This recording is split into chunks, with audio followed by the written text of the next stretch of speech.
Hindi kailanman naisip ng hari ng anay kahit na siya ay bihira sa kanyang uri, natatanggihan siya ng bawat reyna ng tuluyan. Sobrang liit at mahina ng kanyang katawan, ni isang reyna ay hindi handang mag-aksaya ng kahit isang spirit core sa kanya. Wala nang ibang mapuntahan, naglakbay siya patungo sa Asian continent. Doon, sa pagkakataon, nakasalubong niya ang isang mandirigmang mantis na may bulaklak. Mula noon, nagsimula nang umikot ang mga gulong ng kanilang kapalaran ng tahimik at nilakere ng hari ng pugot ang isang landas na hindi nangangailangan ng isang reyna upang bumuo ng isang kaharian. Ang clan ng Ember Spider ay naglalakbay sa mga kontinente bilang mga naglalakbay ng mga ngalakal. Namumuhay sila ayon sa dalawang patakaran, ang ganap na pagiging neutral at isang kita na hindi bababa sa 20%.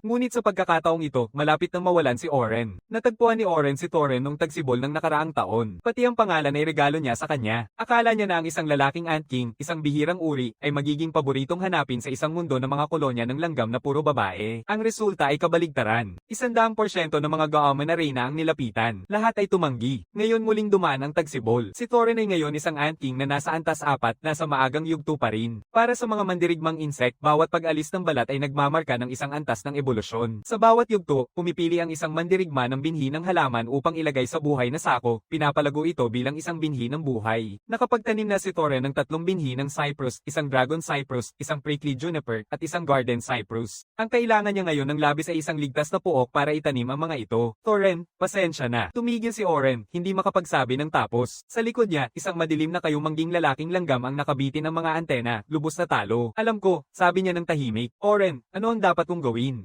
Ang dahilan kung bakit takot na takot si Thorin ay walang lugar para sa isang nag-iisang langgam sa kontinente ng lahat ng uri. Kung wala ang proteksyon ng isang kapwa Ant King ng kanyang uri, kapag siya ay lumihis mula sa convoy ng mga mangangalakal at makita ng isang sundalong ant, ituturing siya nilang isang salarin at papatayin agad. Sa sandaling iyon, pumasok sa isipan ni Oren ang isang ligtas na lugar, ngunit mahirap ang mga kondisyon doon. Sa mga salitang ito, muling nagningning ang pag-asa sa mga mata ni Thorin. Masiglang kumakawi siya gamit ang kanyang mga antena, saan ang banal na harang na itinayo ng Diyos ng kalikasan ay naghahati sa planeta sa 8 kontinente.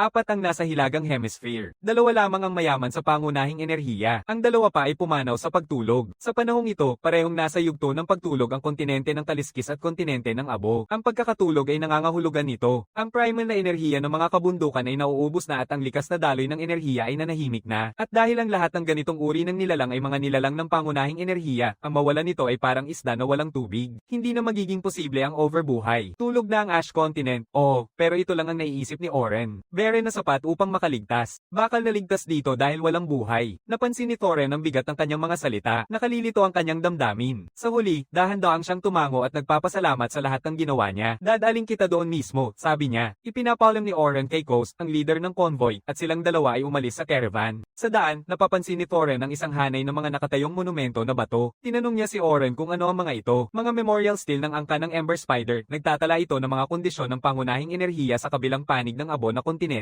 Bawat ukit na gagamba ay kumakatawan sa 8 taon. Bawat bakal ay may 100 ukit, 5 bakal, 4,000 taon. Ang ika-6 may kasalukuyang inukit at higit na kalahati na ang natapos. Nagtataas si Thorin sa mataas na lugar at sinusuri ang tanawin. Naguguluhan siya. Paano makatawid sa banal na harang ng Diyos ng kalikasan? Itinuturo ni Oren ang isang maliit na daang hindi halata. Sundin ito ng diretso at mararating mo ang kontinente ng Abo. Patuloy na dumadaloy ang pangunahing enerhiya sa daanan papunta sa kabilang panig. Kaya, Thorin, humanap ka ng mataas na paanan malapit sa labasan at doon ka magpahinga. Itanim mo ang iyong mga binhi ng buhay. Habang nagsasalita siya, mabilis na kumikilos si Oren, dinadala siya sa paligid ng burol hanggang sa isang bungad na halos 1 metro ang lapad. Napakalaki ng Ember Spider na may ranggong Mountain Master upang makapasok dito. Nakahukay sa ilalim ng burol ang isang starship mula sa isang sibilisasyon sa labas ng mga bituin. Matagal na ang nakalipas, tinamaan ito ng Diyos ng kalikasan at bumagsak dito, at sa paglipas ng panahon naging daan ito sa pagitan ng banal na harang. Noong unang bumagsak ang starship, maraming hari ng anay ang dumating upang tuklasin ito. Kinubra nila ang bawat yaman na kanilang madadala. Maluwag ito sa loob. Sundan mo ang mga marka pagpasok mo. Huwag maglakad-lakad o maliligaw ka. Habang nagbibigay siya ng mga tagubilin, ginagamit ni Oren ang kanyang isipan upang pakawala ng mga hibla ng seda na nakakabit sa kanyang bag, binubuklat ang mga ito at binubuksan ang isa sa mga pouch. Mula sa loob, kinukuha niya ang isang maliit, siksik na bag para sa paglalakbay. Salamat. Tinatanggap ni Thorin ito gamit ang kanyang 4 na paa at braso. Mukhang malaki ito ngunit naglalaman lamang ng 3 binhi ng buhay at 6 na mahalagang hardwood seed na kanyang mismo ang nag-ipon. Habang papalayo na si Thorin, tinatawag siya ni Oren pabalik isang beses pa. Sa isang mahinang tunog ng paghihiwalay, binubuksan niya ang isa pang sako. 5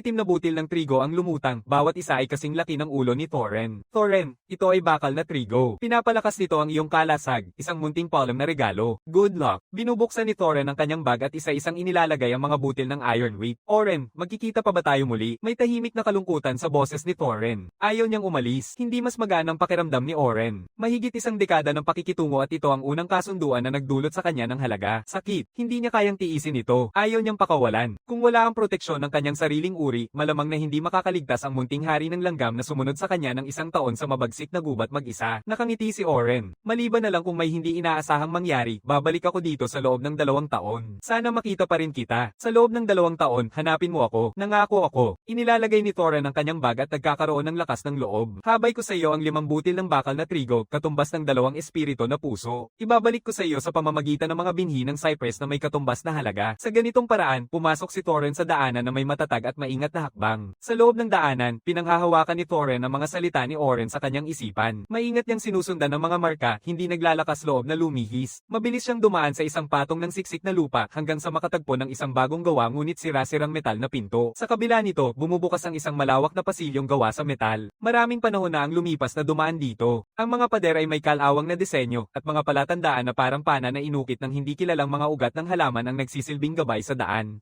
Naglalakad siya, hindi alam kung gaano katagal, hindi alam kung gaano kalayo, hanggang sa mapagod at hindi na makakaya ng kanyang mga binti. Doon lang huminto si Thorin at kumain ng isang butil ng bakal na trigo. Muling siya ay nagsimula, ang lakas ay muling nauubos. Muling huminto siya, kumain ng isa pang butil, at muling nagpatuloy. Sa wakas, isang hibla ng liwanag ng bukang liwayway ang sumabog sa walang katapusang dilim. Nakakalusot siya sa pagitan ng mabigat na pinto na gawa sa metal, dumadaan sa isang bahagi ng lupa at bato, at lumalabas sa liwanag ng maagang umaga. Nakarating na siya sa kabilang kontinente. Matapos ang isang buong araw at gabi ng paglalakbay, umaakyat si Thorin sa tuktok ng isang burol. Inilalagay niya ang kanyang bag at tinitingnan sa bawat direksyon. Sa kanyang likuran, umaabot ang banal na harang na umaabot hanggang sa kalangitan. Sa kanyang harapan, mga bundok na bumababa sa isang malawak at tuloy-tuloy na kagubatan. Tulad ng inilarawan ni Oren, mas mababa ang konsentrasyon ng primal energy dito kumpara sa kalapit na kontinente ng lahat ng uri. Kapag siya'y nanahimik at ginamit ang kanyang pandama, nararamdaman niya ito. Ang pangunahing enerhiya ay dahan-daang dumadaloy sa daanan, ngunit mabilis na humihina at nawawala, walang buhay, kaya't ligtas. Ngunit ang kaligtasang iyon ay relative lamang kumpara sa kontinente ng lahat ng uri sa tabi. Paligid niya ay may tugtugan ng mga palaka at insekto sa damo. Mula sa gubat, may mga ulit-ulit na pag-ungol ng isang hayop. Para sa isang ant king na nasa unang yugto pa lamang, ang kagubatan ay isang lugar ng palagiang panganib na nakatago. Isang kuliglig ang tumatalon sa kanyang daraanan. Bumukas ang mga pakpak ni Thorin. Lumipad siya papataas at mabilis na tumakbo papunta sa lupa. Matapos kumain ng busog, siya ay nagtatago sa isang bahagi ng mataas na damo at nagpapahinga hanggang sa malapit na ang tanghali. Saka lamang niya binibitbit ang kanyang bag at naglakad patungo sa mga tuktok sa hilaga ng burol. Hindi siya nang ahas na maglakbay ng malayo, ni ayaw niyang lumayo ng sobra sa labasan ng daan. Bago magdilim, pumipili siya ng angkop na lugar sa silangang bahagi ng tuktok at nagsisimulang maghukay sa bato, gumagawa ng isang kuweba na tatawaging tahanan. Matalas ang kanyang pakiramdam sa panganib at laging nariyan. Sa susunod na 3 araw, maliban sa paghahanap ng pagkain at pagtulog, bawat gising na sandali ay ginugol sa paghuhukay. Sa ika-4 na araw, nagsimula ng bumaha ng banayad na ulan mula sa isang spring. Tinitingnan ni Thorin habang nagsisimulang punuin ang tuyong natural na kanal ng ilog sa paligid. Doon lang siya nagpapahinga ng tuluyan. Nagtatanim siya ng serye ng maliliit na hukay sa pagitan ng kanyang kuweba at ng ilog at itinatanim ang 3 buhay na binhi. Pagkatapos ay pinipindot niya ang maliliit na bato sa ibabaw nito upang mapigilan ang mga insekto o ibon na hukayin ito. Sa uri ng insekto, kakaunti ang ipinapanganak na may antas ng buhay. Mga mandirigmang insekto. Mayroon silang isang kakaibang organ na tinatawag na buhay na sako na nagbabago sa karaniwang binhi ng halaman into isang buhay na binhi. Kapag itinanim ang isang buhay na binhi, ito ay lalaki bilang isang pangunahing halaman. Kapag ito ay namulaklak at nagbunga, ang bunga nito ay nagiging primal na pagkain, nutrisyon na nagtutulak sa paglaki at ebolusyon ng isang insekto na mandirigma. Ang mga buto ng buhay ay, sa literal na salita, isang usapin ng buhay at kamatayan para sa bawat insekto na mandirigma. Sa normal na kalagayan, nagtatanim ang isang mababang antas na mandirigma ng kanilang mga binhi sa ilalim ng proteksyon ng isang mas mataas na antas na mandirigma ng parehong uri. Ang uri ng langgam ay naiiba sa ibang lahi ng insektong hayop sa isang kapansin-pansing paraan. Kung isang mataas na ranggong hari ng langgam mula sa parehong angkan ang magbibigay ng proteksyon, isang grupo ng mga sundalong langgam ang maaaring ipadala upang bantayan ang mga binhi, napakadali lang. Ngunit para sa isang batang babaeng hari ng langgam, kahit walang proteksyon mula sa isang mas mataas na ranggo na hari, maaari siyang maglagay ng itlog at palakihin ang sarili niyang kolonya. Sa pamamagitan ng pag-utos sa kanyang kolonya na alagaan at bantayan ang kanyang mga binhi, maaari niyang malampasan ang mahina pa na yugto ng may makatwirang kaligtasan. Si Thorn ay isang nag-iisang lalaking hari ng langgam. Wala siyang kasama. Lahat ay nakasalalay sa kanya mag-isa. Gamit ang mga sanga ng pulang tinik na ubas, nagtayo siya ng bakod sa paligid ng kanyang mga punla ng binhi ng buhay. Inaalagaan niya ito araw at gabi, nililinis ang bawat maliit na insekto na pumapasok at ginagamit ang mga ito bilang pataba. Lumilipas ang panahon. Ang 30 punla ng cypress ay nakalampas sa mahihinang unang linggo at nakaligtas. Sila ay tumataas ng humigit kumulang 2 metro ang taas, sapat na upang maituring na tunay na nakatanim dito. Ang payo ni Oren na piliin ang cypress bilang kanyang binhi ng buhay ay, sa lahat ng bagay, makatwiran at matibay. Ang mga punong cypress ay puno ng sigla. Madali silang umangkop sa kanilang kapaligiran, ngunit pantay din ang kanilang mga kahinaan. Kailangang mag-alaga ng 2 hanggang 3 taon bago nila maabot ang paunang kasariwaan, magbunga ng mga bulaklak at prutas sa unang pagkakataon, at 5 taon o higit pa ang kailangang lumipas bago maging makabuluhan ang ani.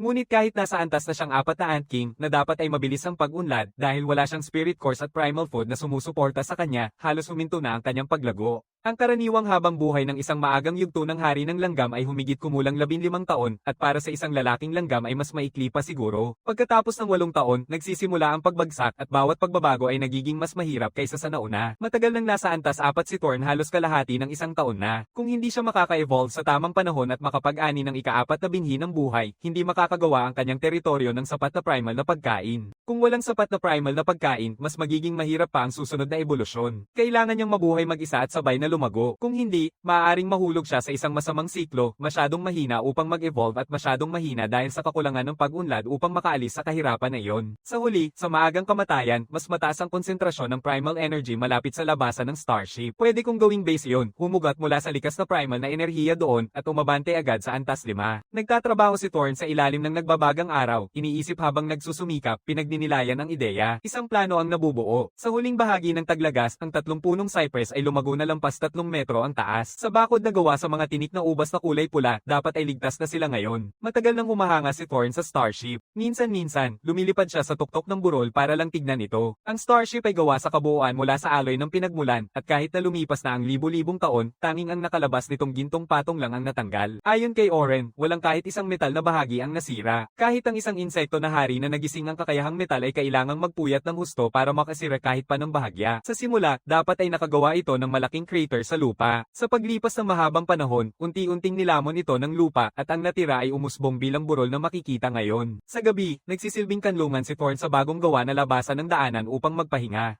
Sa araw, nagsasagawa siya ng pangangalap ng pagkain para sa taglamig, nanghuhuli ng mga katok, langgam, at iba pang maliliit na insekto malapit sa pasukan ng kuweba, hinihiwa at pinapadri ito bilang jerky, at inilalagay sa mga sako na gawa sa seda. Sa gintong mga araw ng huling taglagas, maraming insekto ang namamatay na lamang sa katandaan nila. Mas madalas kaysa hindi na kailangang manghuli ni Thorn. Halos libre na silang kunin, sapat na ang imbentong pagkain para sa taglamig. Bigla siyang nakaramdam ng kawalan ng magawa. Matapos ang halos 1 taon ng walang tigil na pagtatrabaho, nakakabahala ang katahimikan para kay Thorn. Sa katahimikan lang niya nararamdaman na mag-isa siya ng lubusan. Nangangamba siyang naglalakad-lakad sa pasukan ng kuweba. Matapos ang 2 araw ng hindi mapakilang pag-iikot, nanalo ang kanyang kuryosidad. Pumapasok siya sa mga bahagi ng starship kung saan walang naiwan na marka. Ang mga langgam ay may pheromones na maaaring gamitin upang magmarka ng landas, ngunit hindi ito nagtatagal magpakailan pa man. Hindi pabaya-pabaya si Thorn. Una niyang sinusubukan at nililista ng paulit-ulit ang mga pagsusuri upang malaman kung gaano katagal nananatili ang kanyang mga pheromone trail. Saka lamang siya gagalaw. Ang bawat paglalakbay ay sinusukat hanggang minuto. Sumusunod ang mga araw ng pagtuklas.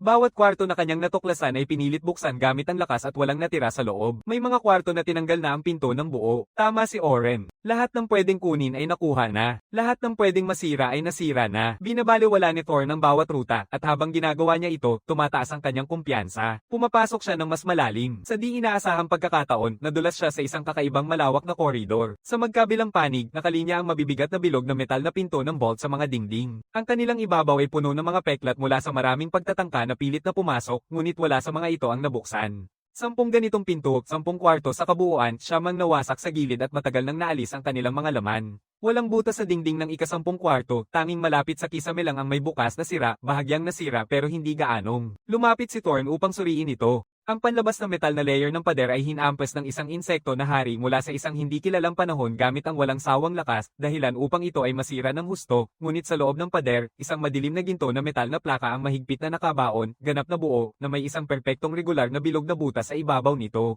Tinitingnan ni Thor ng butas papunta sa kabilang kwarto. Huminto ang kanyang hininga. May isang bagay dito. Sa gitna ng kwarto, nakaupo sa isang pedestal ang isang napakalaking sphere, isang kapat nito ang kulang, may mga armrest sa magkabilang gilid. Para itong isang upuan sa isang paraan. Sa pamamagitan ng kanyang mga pandama, dumadaloy ang primal na enerhiya sa butas at nag-iipon sa paligid ng sphere. Mukhang isang yaman na kayang mangalap ng pangunahing enerhiya mag-isa, isang tulong sa pagpapalago. Tinitigan ni Thor ng basag na pinto ng vault sa kasinubukan ng kapal ng pader. Lalong-lalo siyang nasa sabik. Ang kwarto ay napakalakas ng depensa dahil ang nasa loob nito ay dapat na napakahalaga, at ang spherical na upuan, na sobrang laki at bigat para ilipat ay nakaligtas sa swerte lamang. Hindi ko rin ito maigalaw, pero maaari akong manirahan malapit dito at gamitin ito upang pabilisin ang aking ebolusyon. Kapag naisip na niya ito, pumasok si Thor sa kwarto, binuka ang mga pakpak at dahan-daang lumapit ng maingat. Pinapalibot niya sa hangin ang bilog na upuan, sinusuri ito mula sa lahat ng anggulo, taas, baba, kaliwa, at kanan. Tiyak na tiyak niya na ito ay isang yaman na nag-iipon ng pangunahing enerhiya, isang tulong sa pagpapalago, isang sobrang laki ng upuan na walang katulad. Dapat ligtas na ito, hindi ba? Pinipigil ni Thor ng sarili, pinananatili ang kanyang kasiyahan.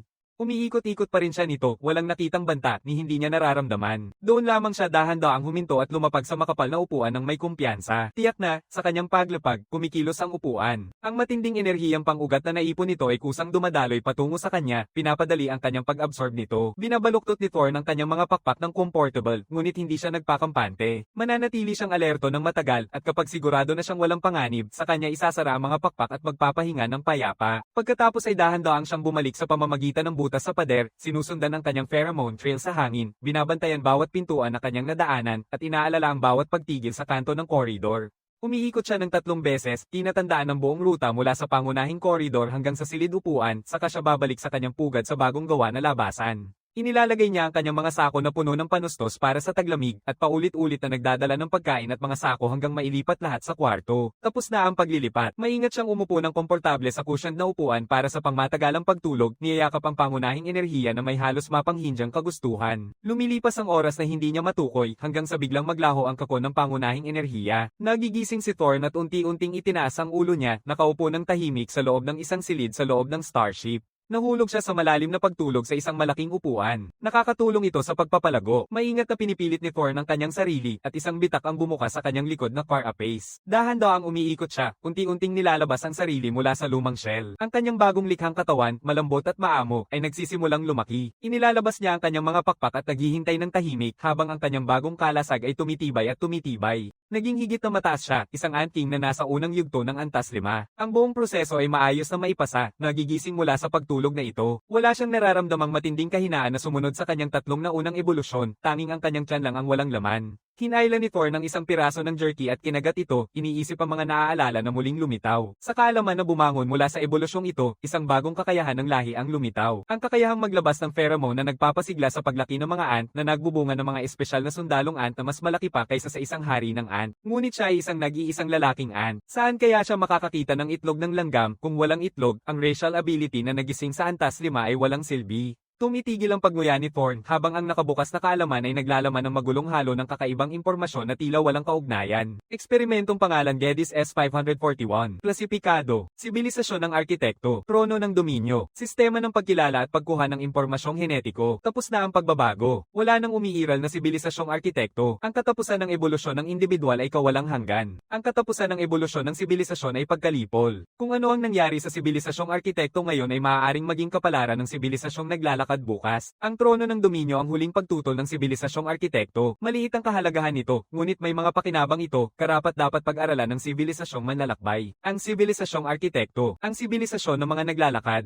Nahahati ba ang mga sibilisasyon sa labas ng mga bituin sa mga paksayon, gaya ng mga lahi ng insekto? Mukhang nakipagdigma ang sibilisasyong wanderer at winasak ang kilala bilang mga arkitekto. Naiintindihan ko na ngayon, ang malaking upuan sa ilalim ko ay nakuha ng sibilisasyong wanderer mula sa mga arkitekto. Ang tawag dito ay ang trono ng dominyo. Dominion. Naiintindihan na ni Thor ng ilan dito ngunit nalilito pa rin siya sa natitira. Higit sa lahat, hindi niya maintindihan kung bakit lumitaw ang impormasyong ito sa kanyang isipan. Mula nang siya ay magising, may nararamdaman siyang kakaibang pakiramdam. Parang may nabuo na koneksyon sa pagitan niya at ng trono ng Dominion. Iniikot ni Thor ng kanyang naiisip, sobrang hindi mapakali upang manatiling nakatayo. Mabilis niyang natapos ang kanyang merienda, kumaway ang mga pakpak at lumipad, pagkatapos ay huminto sa makinis na nakabukol na ibabaw sa tuktok ng likod ng upuan. Lumalala ang mahina nitong koneksyon at may bagong impormasyon na pumapasok. Pumili ng uri ng sugo, bantay, lakas o tagapag-alaga, agrikultura. Nalilito si Thorn. Hindi pa niya naranasan ang ganito dati. Sa kanyang pagkalito, pinili niya ng random ang Sentinel. Pakipiliin ng dami na isa o dalawa. Sa dalawa lamang na pagpipilian, pinili ni Thorn ang isa. Mabilis na lumiit ang trono ng Dominion. Bumaba ito sa isang maliit na upuan. Biglang nagulat si Thorn at lumipad sa hangin, pagkatapos ay bumawi at muling humarap sa cushion. Ngayon ay eksaktong kasya ang trono ng Dominion, akma na akma sa kanyang katawan. Isang natural na tugma. Isang sinag ng asul na liwanag na nagmumula sa hemispherical na protrusion sa likod na upuan ang dumaan sa kanya. Sinaliksik na. Mahina ang kalagayan. Ubos na ang mga reserba sa nutrisyon at lakas. Pakitangga agad ang pagkain at inumin at mag-ehersisyo ng katamtaman. Hindi gumagana ang reproductive function. Nakatitig si Thor ng may pagkalito, saka nanahimik. Ang trono ng Dominion ang huling akto ng pagtutol ng sibilisasyong arkitekto. Hindi niya alam kung ano ang ginagawa nito, pero alam niyang ito ay isang yaman. Sapat na iyon. Pinapalo ni Thor ng kanyang mga pakpak at bumaba sa lupa, kinuha ang isa pang piraso ng jerky at ipinagpatuloy ang pagkain. Habang iniaabot niya ang kanyang isipan sa trono, sinusubukan niyang ibalik ito sa dating laki nito upang maibalik sa dating anyo bilang malaking upuan na dati ay para sa kanya. Hindi pa nabubuo ang iniisip bago lalo pang lumiit ang trono hanggang sa humigit kumulang 3 metro ang diameter at huminto ito. Hindi na ito pwedeng lumiit pa. Sinubukan niyang hilahin ito gamit ang parehong mga pang-ibabaw na pangil. Hindi ito may galaw. Kahit ang buong lakas ng isang Ant King sa unang yugto ng level 5 ay hindi ito kayang paikutin kahit bahagya. Hindi kaya dalhin. Nagbabago ang kanyang isipan. Sinusubukan niyang pag-isipan na lumiit ito. Walang tugon. Sinubukan niyang eye-roll ito at ang trono ay nagsimulang humandar ng matatag, dahan-daang umuusad. Ngumingiti si Thorn sa kasiyahan. Tumingin siya sa butas sa pader. Hindi pa rin niya mailabas doon. Sinubukan pa niya ang isang bagay, pinipilit itong lumipad. At talagang ang umangat ang trono ng dominyo mula sa lupa. Pinapatnubayan ni Thorn ang trono sa butas sa pader at palabas ng kwarto. Pagkatapos ay naglakad-lakad siya ng ilang ulit pabalik-balik, dinadala ang lahat ng kanyang silk pouch at mga panustos sa taglamig, inilalagay ang lahat sa trono, tapos na ang pag-iimpake.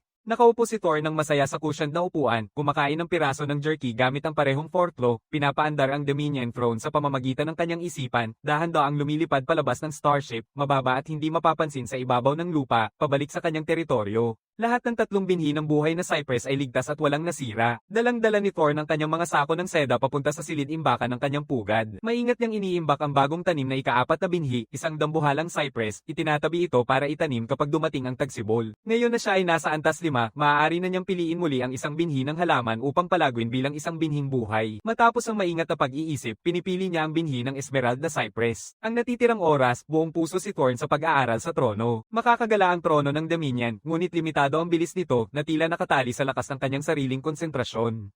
Ang trono ay kayang mag-imbak ng pangunahing enerhiya at ang pagdadala nito sa paglipad ay nanggagaling sa mga reserbang iyon, ngunit tila walang hanggan ang dami ng nakatago. At tuwing nagpapahinga si Thorn sa unan, automatikong inilalabas ng trono ang primal energy upang siya ay palibutan, tinutulungan ang kanyang pagyabong. Si Thorn ay sinubukan ding i-activate ng maraming beses ang emissary function, ngunit bawat beses ay napipilitan itong huminto dahil sa kanyang mahina na kalagayan. Malinaw na ang pag-akyat sa antas 5 ang sanhi nito. Pagkaraan ng 3 araw, muling siyang nagsubok, ngunit wala pa rin siyang tagumpay, ngunit ang kanyang kalagayan ay bumuti mula sa mahina hanggang sa below average. Lumipas pa ang 5 araw. Sa isa pang pagsubok, dumaan sa kanya ang pamilyar na asul na liwanag. Ang tugon ay dumating, emissary, sentinel, uri ng lakas, replikasyon at pag-unlad. Isang iglap, isang di nakikitang poste ang umangat mula sa unan sa ilalim niya, tumagal ng 4 hanggang 5 segundo bago mawala. Kumpleto na ang henerasyon ng Emissary Sentinel, pumasok na sa yugto ng Primal Energy Incubation. Yugto 1, pakiramdam ni Thorn ay ganap na nauubos, mahina ang lahat ng kanyang 6 na kasangkapan. Matagal siyang nakabangon bago siya makalakad. Nakalalakad siya palabas ng trono at bumaba sa sahig, pumasok sa silid ng imbakan, kumain ng ilang piraso ng tuyong karne at nagpahinga ng halos isang araw bago muling maging siya, halong pagtataka at kaba. Bumabalik siya sa trono ng Dominion at iniaabot ang kanyang isipan. Walang bagong utos na dumadating. Matapos ang masusing pagsusuri, wala siyang natuklasang mali. Mukhang walang nangyaring masama. Nagsusumamo si Thorn at ang susunod na araw ay dumarating ito, isang emissary sentinel na pumasok sa Primal Energy Incubation. Ikalawang yugto, magpatuloy, tumakbo si Thorn sa silid-imbakan, pumili ng 2 piraso ng jerky at inilagay ito malapit, pagkatapos ay pinili ang oo. Ang asul na ilaw ay dumadaan sa kanya at muli, isang malaking pag-agos ng kanyang lakas ang nilalayo. Sa karanasan niya noon, hindi nagmamadali si Thorn. Kinuha niya ang isang piraso ng jerky at kumain, nagpapahinga hanggang sa ganap siyang makabawi, na aabuti ng halos isang buong araw, saka siya tahimik na umupo sa trono ng dominyo upang maghintay. Isang araw pa ang lumipas, ang Emissary Sentinel ay pumasok sa yugto ng pagpapalago ng pangunahing enerhiya. Ikatlong yugto, magpatuloy, parehong dalawang opsyon, oo o hindi. Pinipili ni Thorn ang oo, kumakain, gumagaling at naghihintay. Sa ika-4 na araw, tapos na ang henerasyon ng Emissary Sentinel. May ingay sa likod ng trono ng dominyo. Pinapadyak ni Thorn ang kanyang mga pakpak at bumaba sa lupa, umiikot upang tingnan. Malapit sa gitna ng dati ay walang putol na spherical na ibabaw, isang maliit na hexagonal na butas ang lumitaw. Sa loob nito nakahiga ang isang puting spherical na butil, nagdadala ng pulso ng buhay at hininga ng pangunahing enerhiya. Mukhang eksaktong itlog ng langgam ito. Matagal na pinag-aaralan ni Thorn ito. Sa isang pag-iisip, isang di nakikitang puwersa ng pangunahing enerhiya ang nagtutulak sa butil palabas. Iniaabot niya ang isang paa upang mahuli ito at iniikot ito sa kanyang hawak, sinusuri mula sa bawat anggulo. Buhay ba ito? Ito ay walang dad ang itlog ng anay. Ang tinatawag na henerasyon ng sugo ng trono ay kumukuha ng enerhiya mula sa akin. Para makabuo ng itlog, near-replicate nito ang kakayahan ng lahi ng langgam at ng hangin. Sa pamamagitan ng pagmamay-ari sa trono ng Dominion, kahit ako, isang nag-iisang lalaki, ay epektibong nagkaroon ng kakayahang maglagay ng itlog. Pinag-iingat na inilalagay ni Thorn ang itlog sa lupa, paulit-ulit na iniisip ito, at napagtanto niyang marami sa kanyang mga naunang tanong ay nasagot na. Ngunit ang pinakapangunahing tanong ay nananatiling lihim sa kanya. Paano ako nagkaroon ng kontrol sa trono ng Dominion sa una, dahil ba ito sa pag-evolve ko habang nakatayo dito? Hindi pa rin tiyak, mas mainam na ipagpaliban ng hindi matutunan, sa ngayon. Maingat na kinuha ni Thorn ang itlog at dinala ito sa isang sulok ng kanyang silid tulugan, inilapag at tinitigan ito ng tahimik na kasiyahan sandali. Pagkatapos, pinag-isipan niya ito na pagpasyahan niyang hindi siya komportableng iwan ito doon. Muling binubuhat niya ito at inilalagay sa trono ng dominyo. Iniaabot niya ang kanyang isipan sa trono at muling dumadating ang mensahe. Piliin ang uri ng emissary na sentinel, lakas, o cultivator. Agrikultura, sentinel cultivator. Ano ang eksaktong pagkakaiba? Langgam sundalo. Ang unang itlog ay isang sentinel. Nililinis ang kanyang buhay o dalawa. Ang dami ay dapat tumukoy kung ilang itlog ang nalilikha bawat siklo. Bawat itlog ay nakakaubos ng kanyang lakas. Kahit isa ay isang pasanin. Malamang mas marami pa kaysa kayang tiisin niya ang dalawa. Maingat na pinili ni Thorn ang isa. Ang asul na liwanag ay dumaan sa kanya. Mas mababa sa karaniwang kalagayan ng kanyang pisikal na kondisyon. Nabawasan na ang nutrisyon at pisikal na reserba. Paki-replenish agad at mag-ehersisyo ng katamtaman. Naka-disable ang emissary function. Sa kabuuan, ginugugol ni Thorn ang 3 araw sa paggawa ng isang itlog na may pahinga sa pagitan dahil sa kanyang mababang kondisyon. Maaaring kailanganin ng trono ng Dominion ang 4 hanggang 5 araw, marahil mas matagal, upang makabuo ng bawat itlog. Hindi ito kasing dami ng produksyon ng isang babaeng hari ng langgam. Galing ito sa isang sibilisasyon sa kabila ng mga bituin. Siguradong mas malakas ang mga sundalong langaw na nililikha ng trono ng Dominion kaysa sa mga pinalaki ng isang reyna ng langaw. O kaya mas mahina sila, isa lamang itong peke, pagkatapos lahat.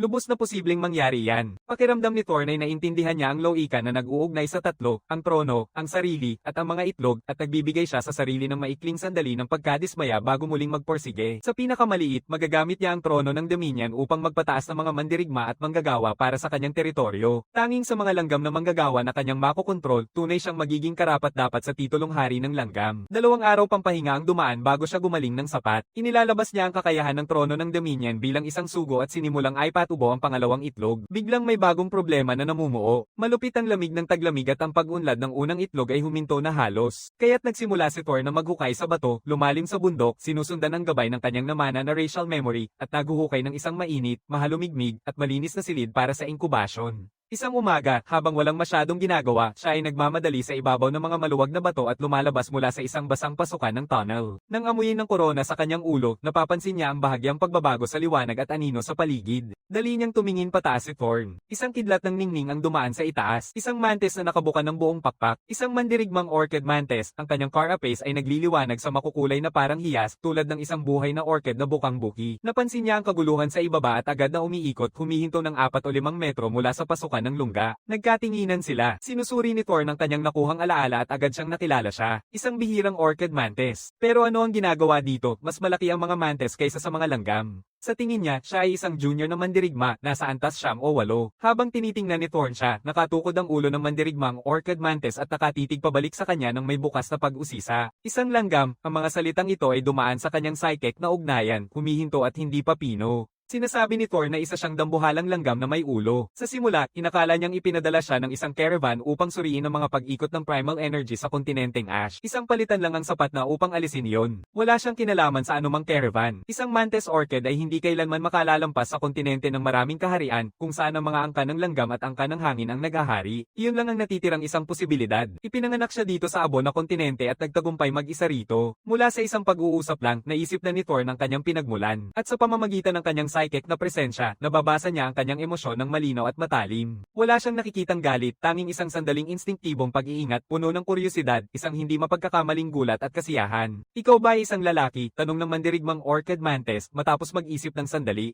Ngumiti si Thorn. Naguguluhan siya kung bakit niya itatanim ang kanyang binhi ng buhay sa isang lugar na tulad nito. Napakaliit ng pangunahing enerhiya dito. Wala ka bang mga nakatatandang kasapi ng angkan na magbibigay sa iyo ng kanlungan? Sang-ayon ang sagot na halata na. Tapat na sumasagot si Thorn kahit na nag-aatubili. Alam niyang hindi siya laban sa kanya. At kasama ang kanyang binhi ng buhay dyan sa tabi niya, hindi siya pwedeng tumakbo. Ang tanging magagawa niya ay panatilihin ang kapayapaan. Nagpapasimula si Thorn. Ang pangalan ko ay Thorn. Ang punla na iyon ay isang dambuhalang cedar. Ang unang binhi ng aking buhay na halaman. Ano ang pangalan mo? Isinasaalang-alang ng mandirigmang Orchid Mantis ang tanong sandali, saka siya sumagot. Ibinabalik niya ang tanong sa kanya. Molan. Ang una kong binhi ng buhay ay isang bato na orchideas. Kaya siguro ang pangalan ko ay Molan. Nabilanggo si Thorn. Sino ang pipili ng ganitong halos walang silbing halaman bilang binhi ng buhay? At ang pangalawang binhi mo, lahat ng tinanggihan ni Molan ay mga orchid na bato rin. Wala nang masabi si Thorn. Ganito ang nangyayari kapag walang mga nakatatanda na gag-abay sa'yo. Isang bagong silang na mandirigma ay kaunti pa lang ang alam. Anumang binhi na mapapansin ay agad pipiliin. Ganun lang. Hindi niya nauunawaan na ang pagpili ng binhi ng buhay ang nagtatakda ng magiging ani sa hinaharap at ito ang pinakamahalagang desisyon sa paglaki at pag-unlad ng isang mandirigma. Ang mandirigmang Orchid Mantis na ito ay nasa malaking kalamangan na. Pero sandali, muling nag-iisip si Thorn at may hindi tugma. Ang isang junior na mandirigmang Orchid Mantis ay tumatagal lamang ng humigit kumulang 15 taon. Nararamdaman niya na bata pa si Molan. Paano siya nakarating sa antas na 8 o 9? Marami ba ang pangunahing enerhiya sa iyong teritoryo? Tanong ni Thorn kung ano ang nasa isip niya. Oo, ang tuktok kung saan ako nakatira ay sagana dito. Sa iba pang lugar ay tigang. Sinasabi ni Molan ng walang pag-aalinlangan. Itinaas niya ang braso na may hawak na sibat at itinuro ang silangan kung saan sumisikat ang umaga. Lumipad ka dyan at halos wala na talaga. Tumango si Thorn bilang pag-ayon. Saan ka nakatira? Malayo ba? Bakit ka nandito sa ganitong tuyong burol? Naghahanap ka ba o naghahanap ng magandang halaman na pwedeng gawing binhi ng buhay habang taglamig? Si Molan ay tumataas ang kamay at itinuturo ang timog. Nakatira ako doon sa kabilang banda, malayo rito. Pumunta ako upang maghanap ng banal na buto at habang naglalakad, naghahanap din ako ng mga uri ng orkidyang hindi ko pataglay sa aking teritoryo. Sa isang kapaligiran na ganito kakulangan sa pangunahing enerhiya, hindi basta-basta makakatanim ng banal na buto. Pinapahayag ni Thor ng babala ng may mabuting hangarin. Sa kanilang mag-aana pag-uusap, nalalaman ni Thor ng antas ni Molan at ang kanyang mga binhi ng buhay. Ang kanyang panahon kasama ang karwahe ng mga Ember Spider ay nagturo sa kanya ng maraming bagay. Para kay Molan, nakukuha niya ang tunay na kapakipakinabang na impormasyon. Kahit na siya ay walang duda isang mahilig makipag-usap, walang katapusan siyang interesado sa lahat ng bagay sa panig ni Thorn. At sa lahat ng oras, tahimik niyang nililinis ang kanyang psychic sense papunta sa lungga. Naghuhukay ka ba ng lungga? Ano yan? Bigla ang tanong ni Molan, agad namang bumaba ang depensa ni Thorn.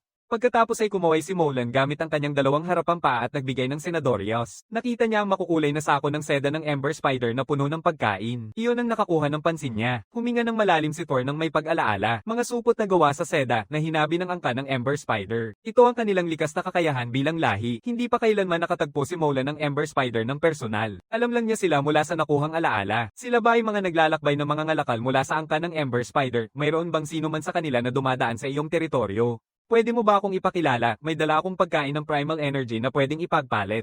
Kitang-kita ang kasiyahan ni Molan. Ang kanyang mga pakpak na parang orkidya ay kusang bamuka. Binaba niya ang ulo at walang sinasabi. Ang mandirigmang Orchid Mantis na ito, ipinanganak sa kontinente ng Asian at lumaki mag-isa, marahil ay hindi pa nakatagpo ng ibang nilalang sa buong buhay niya. Wala siyang mga nakatatanda, walang angkan, at kahit hindi pa niya lubos na naiintindihan ang sarili niyang kalagayan, siya ay kasing nag-iisa niya. Molan, ito ang unang pagkakataon na sinabi ni Thorn ang pangalan niya. Naging seryoso ang tono niya. Ang kontinente na ito ay tinatawag na Asian kontinente. Alam mo na ang paglalakbay sa silangan ay nagdadala sa isang kalatagan na walang pangunahing enerhiya. Walang makakasurvive doon sa nakasalalay dito. Ang katotohanan, ang Asya na kontinente ay nasa panahon ng pagtulog ng primal energy. Dito, maaring tayo lang ang dalawa o baka ilan pa sa mga insekto na mandirigma, ngunit kakaunti kung meron man. Naiwan tayo. Tataas si Thor ng isang paa at itinuturo ang matayog na banal na harang na umaabot hanggang langit. Pagkatapos ay gumuguhit siya ng bilog sa lupa. Ang mundong ating ginagalawan ay isang malaking sphere, isang planeta. Ginagamit ng mga Diyos ng kalikasan ng mga banal na harang na ito upang hatiin ang mga kontinente. Ito ang Ecuador. Inilalahad ni Thor ng paliwanag ni Orn tungkol sa paghahati ng mga kontinente, ang kanyang teorya tungkol sa paikot-ikot na pagkatulog ng primal na enerhiya, at ikinukwento niya ang tungkol sa bagong gawa na daanan ng mga sirang barko at ang kanyang sariling pinagmulan. Kapag nakaramdam na ng kasiyahan ng dalawa sa isa't isa, sabay silang lilipad pataas sa tuktok at susuriin ang paligid. Ang kontinente ng Myriad Kingdoms ay napakayaman sa primal energy, siguradong maraming divine seeds ang tumutubo doon. May iisang obsesyon ng maliit na mantis na ito sa mga banal na buto. Wala siyang sagot si Thorn.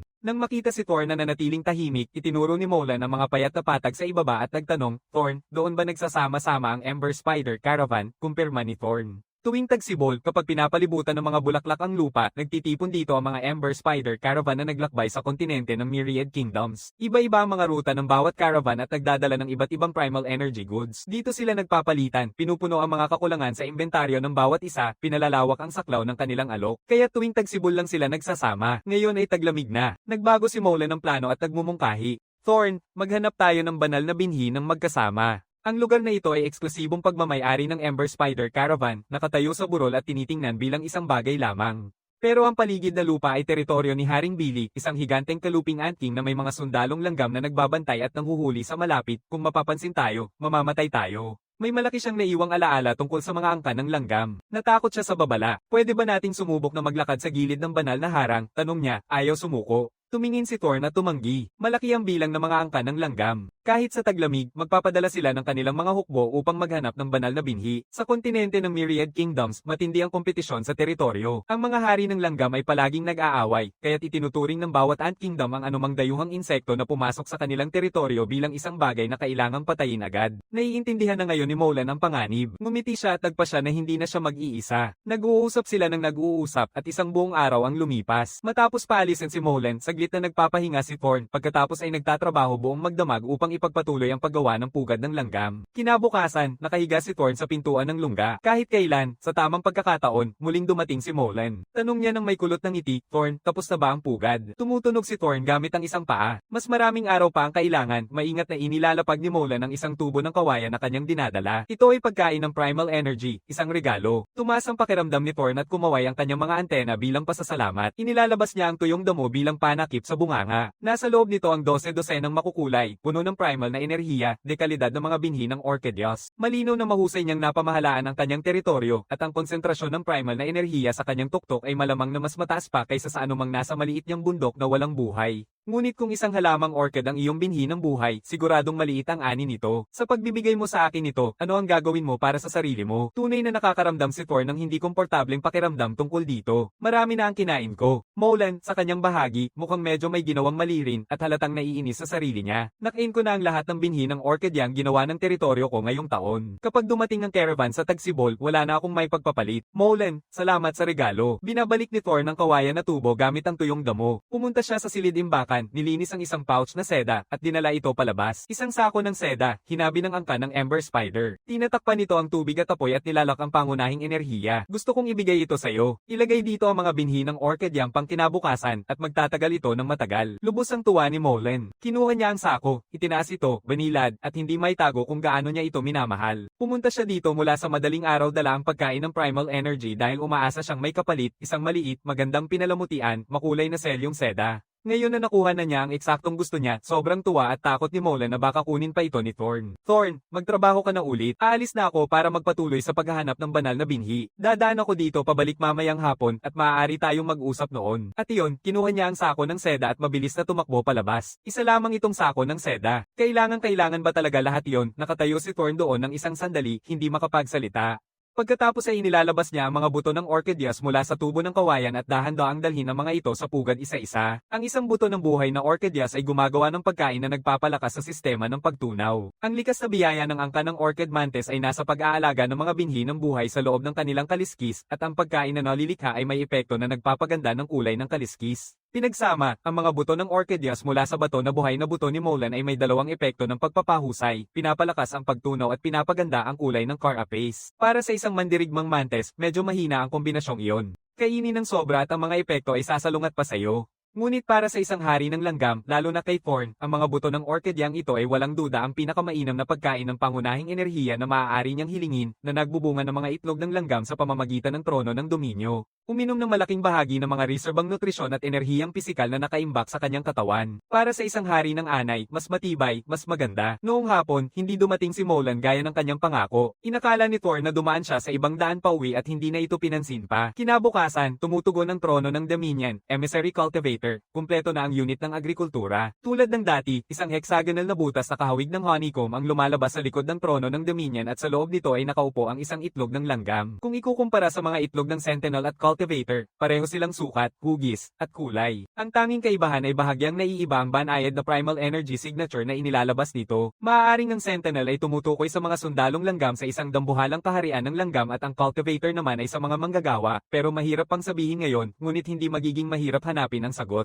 Kapag sila ay naging ganap na adulto, magiging malinaw ang lahat. Agad na sinubukan ni Thor na i-activate ang emissary function nang hindi na pinag-iisipan pa. Aasahan, isang asul na ilaw ang nagsusuri sa kanya. Hindi optimal ang kalagayan niya, kaya kumain siya ng 3 butil ng orkidya at humiga sa trono ng dominyo upang magpahinga at gumaling. Habang bumababa ang alikabok at nagdudilim ang langit, nararating siya ni Molan ng kanyang psychic na tawag sa pintuan ng lungga. Tumalon si Thor mula sa trono at mabilis na tumakbo palabas ng pugad. Bukas ni Molan ng seda na supot ng may pamilyar na galaw, naghuhukay sa loob at naglalabas ng 5 kono ng cedar. Ito ay mabangong cedar. Mayroon ka bang Thorn? Tumango si Thorn. Nang makita ito, ibinigay ni Molan sa kanya ang lahat ng binhi ng fragrant cedar. Nagpasalamat si Thorn sa kanya, walang anuman. Itinaas ni Molan ang kamay at itinuro ang hilaga. Pinuntahan ko ang gilid ng banal na harang papunta sa direksyong iyon at nakakita ng malaking bundok. Nakakita ako ng bango ng cedar sa mga paanan nito at kumuha ng ilang buto para sa iyo habang nandoon ako. Sa kabila ng laki nito, kakaunti lang ang primal energy ng bundok na iyon. Tinanong ni Molan kung kilala ni Thorn si Aren mula sa caravan ng mabuti. Tinitiyak ni Thorn, pero magkaiba ang pagkakakilala. Kinakailangan pa rin ng mga kalakal ang mga espiritu at bayad. Wala siyang kahit isang spirit core at nakainan niya ang lahat ng primal energy food ngayong taon. Nagtatanong siya ng curious kung paano nakakuha si Thorn ng napakaraming bihirang binhi. Pinapalo niya ang kanyang dibdib ng tahimik na tawa. Bayad sa trabaho ko nung nag-day trade ang karwahe sa teritoryo ng Iron Mountain Mid King. Tuwing pumasok sila sa teritoryo ng isang mayamang hari ng insekto, sobrang dami ng gawain ng caravan. Tumulong ako sa pag-aayos ng mga tala at kalkulasyon. Aren nagbayad sa akin ng naaayon. Di maiwasang maatin si Molan. Thorn, ang galing mo. Tapos, masigla niyang tinanong kung marami rin bang mga kaharian ng Mantes. Siyempre, sa kontinente ng Myriad Kingdom, kabilang sa mga dakila at makapangyarihang angkan ng Mantes ang mga ito. Nakabisita na ako sa 5 kaharian ng Mantes kasama ang caravan. Matagal na nagsasalita si Thorn hanggang sa magdilim, nang si Molan ay tuluyang magpaalam na may halatang pag-aatubili. Si Thorn ay nag-ugnayan sa buong maghapon sa pamamagitan ng psychic link, nagkukwento. Pagsapit ng gabi, wala na siyang lakas para magpatuloy sa paghuhukay at napapadpad sa isang malalim na pagtulog sa trono ng Dominion. Kinabukasan ng madaling araw, halatang bago pa sumikat, bumalik si Molan. Molan, pupunta ka ba sa Hilaga para maghanap ng banal na binhi ngayon? Balak kong pumunta, pero naisip kong dumaan muna dito. Mukhang hindi talaga naintindihan ni Molan ang ibig sabihin. Kahapon ay buong oras mong pinag-usapan ng kontinente ng mga angkan sa Myriad. Hindi mo pa nasasabi sa akin tungkol sa kontinente ng mga kaharian sa Myriad. Ang kontinente ng Myriad Kingdom ay walang iba kundi ang mga kaharian ng Langaw, Pukyutan, at Tipaklong. Wala nang masyadong sasabihin. Pumikit ng mariin si Thorn. Lumakad si Molan palapit at hinaila ang kanyang paa sa harap. Pagkatapos, sabihin mo pa sa akin ang tungkol sa mga likha ng sibilisasyong arkitekto. Ayos na rin iyon. Nawawala si Thorn sa salita. Ang tusol niyang maliit na insekto. Nag-iisip si Thorn. Sige, ikukwento ko sa iyo ang pinakakamanghamanghang likha ng sibilisasyon ng arkitekto. Nagsimula ang kwento humigit kumulang 4,000 taon na ang nakalilipas. Di naglaon, isang panibagong umaga na ang lumipas. Sa lahat ng palatandaan, wala siyang balak umalis mamaya ng hapon din. Naguguluhan si Thorn. Hindi niya nakita si Molan kumain ng kahit ano. Nagtatanong siya dahil sa curiosity. Kumain ako kahapon. Ang sagot ni Molan ay lubos na naguguluhan si Thorn. Isang pagkain lang at hindi siya nagutom ng 3 araw. Lalong lumalala ang pagkalito ni Thorn. Paano kaya nakakaya ng isang tao na mabuhay ng 3 araw sa isang pagkain lang? Maaaring ito ba ay isang likas na regalo na natatangi sa mga orchid mantes? Biglang naalala ni Molan at napangiti.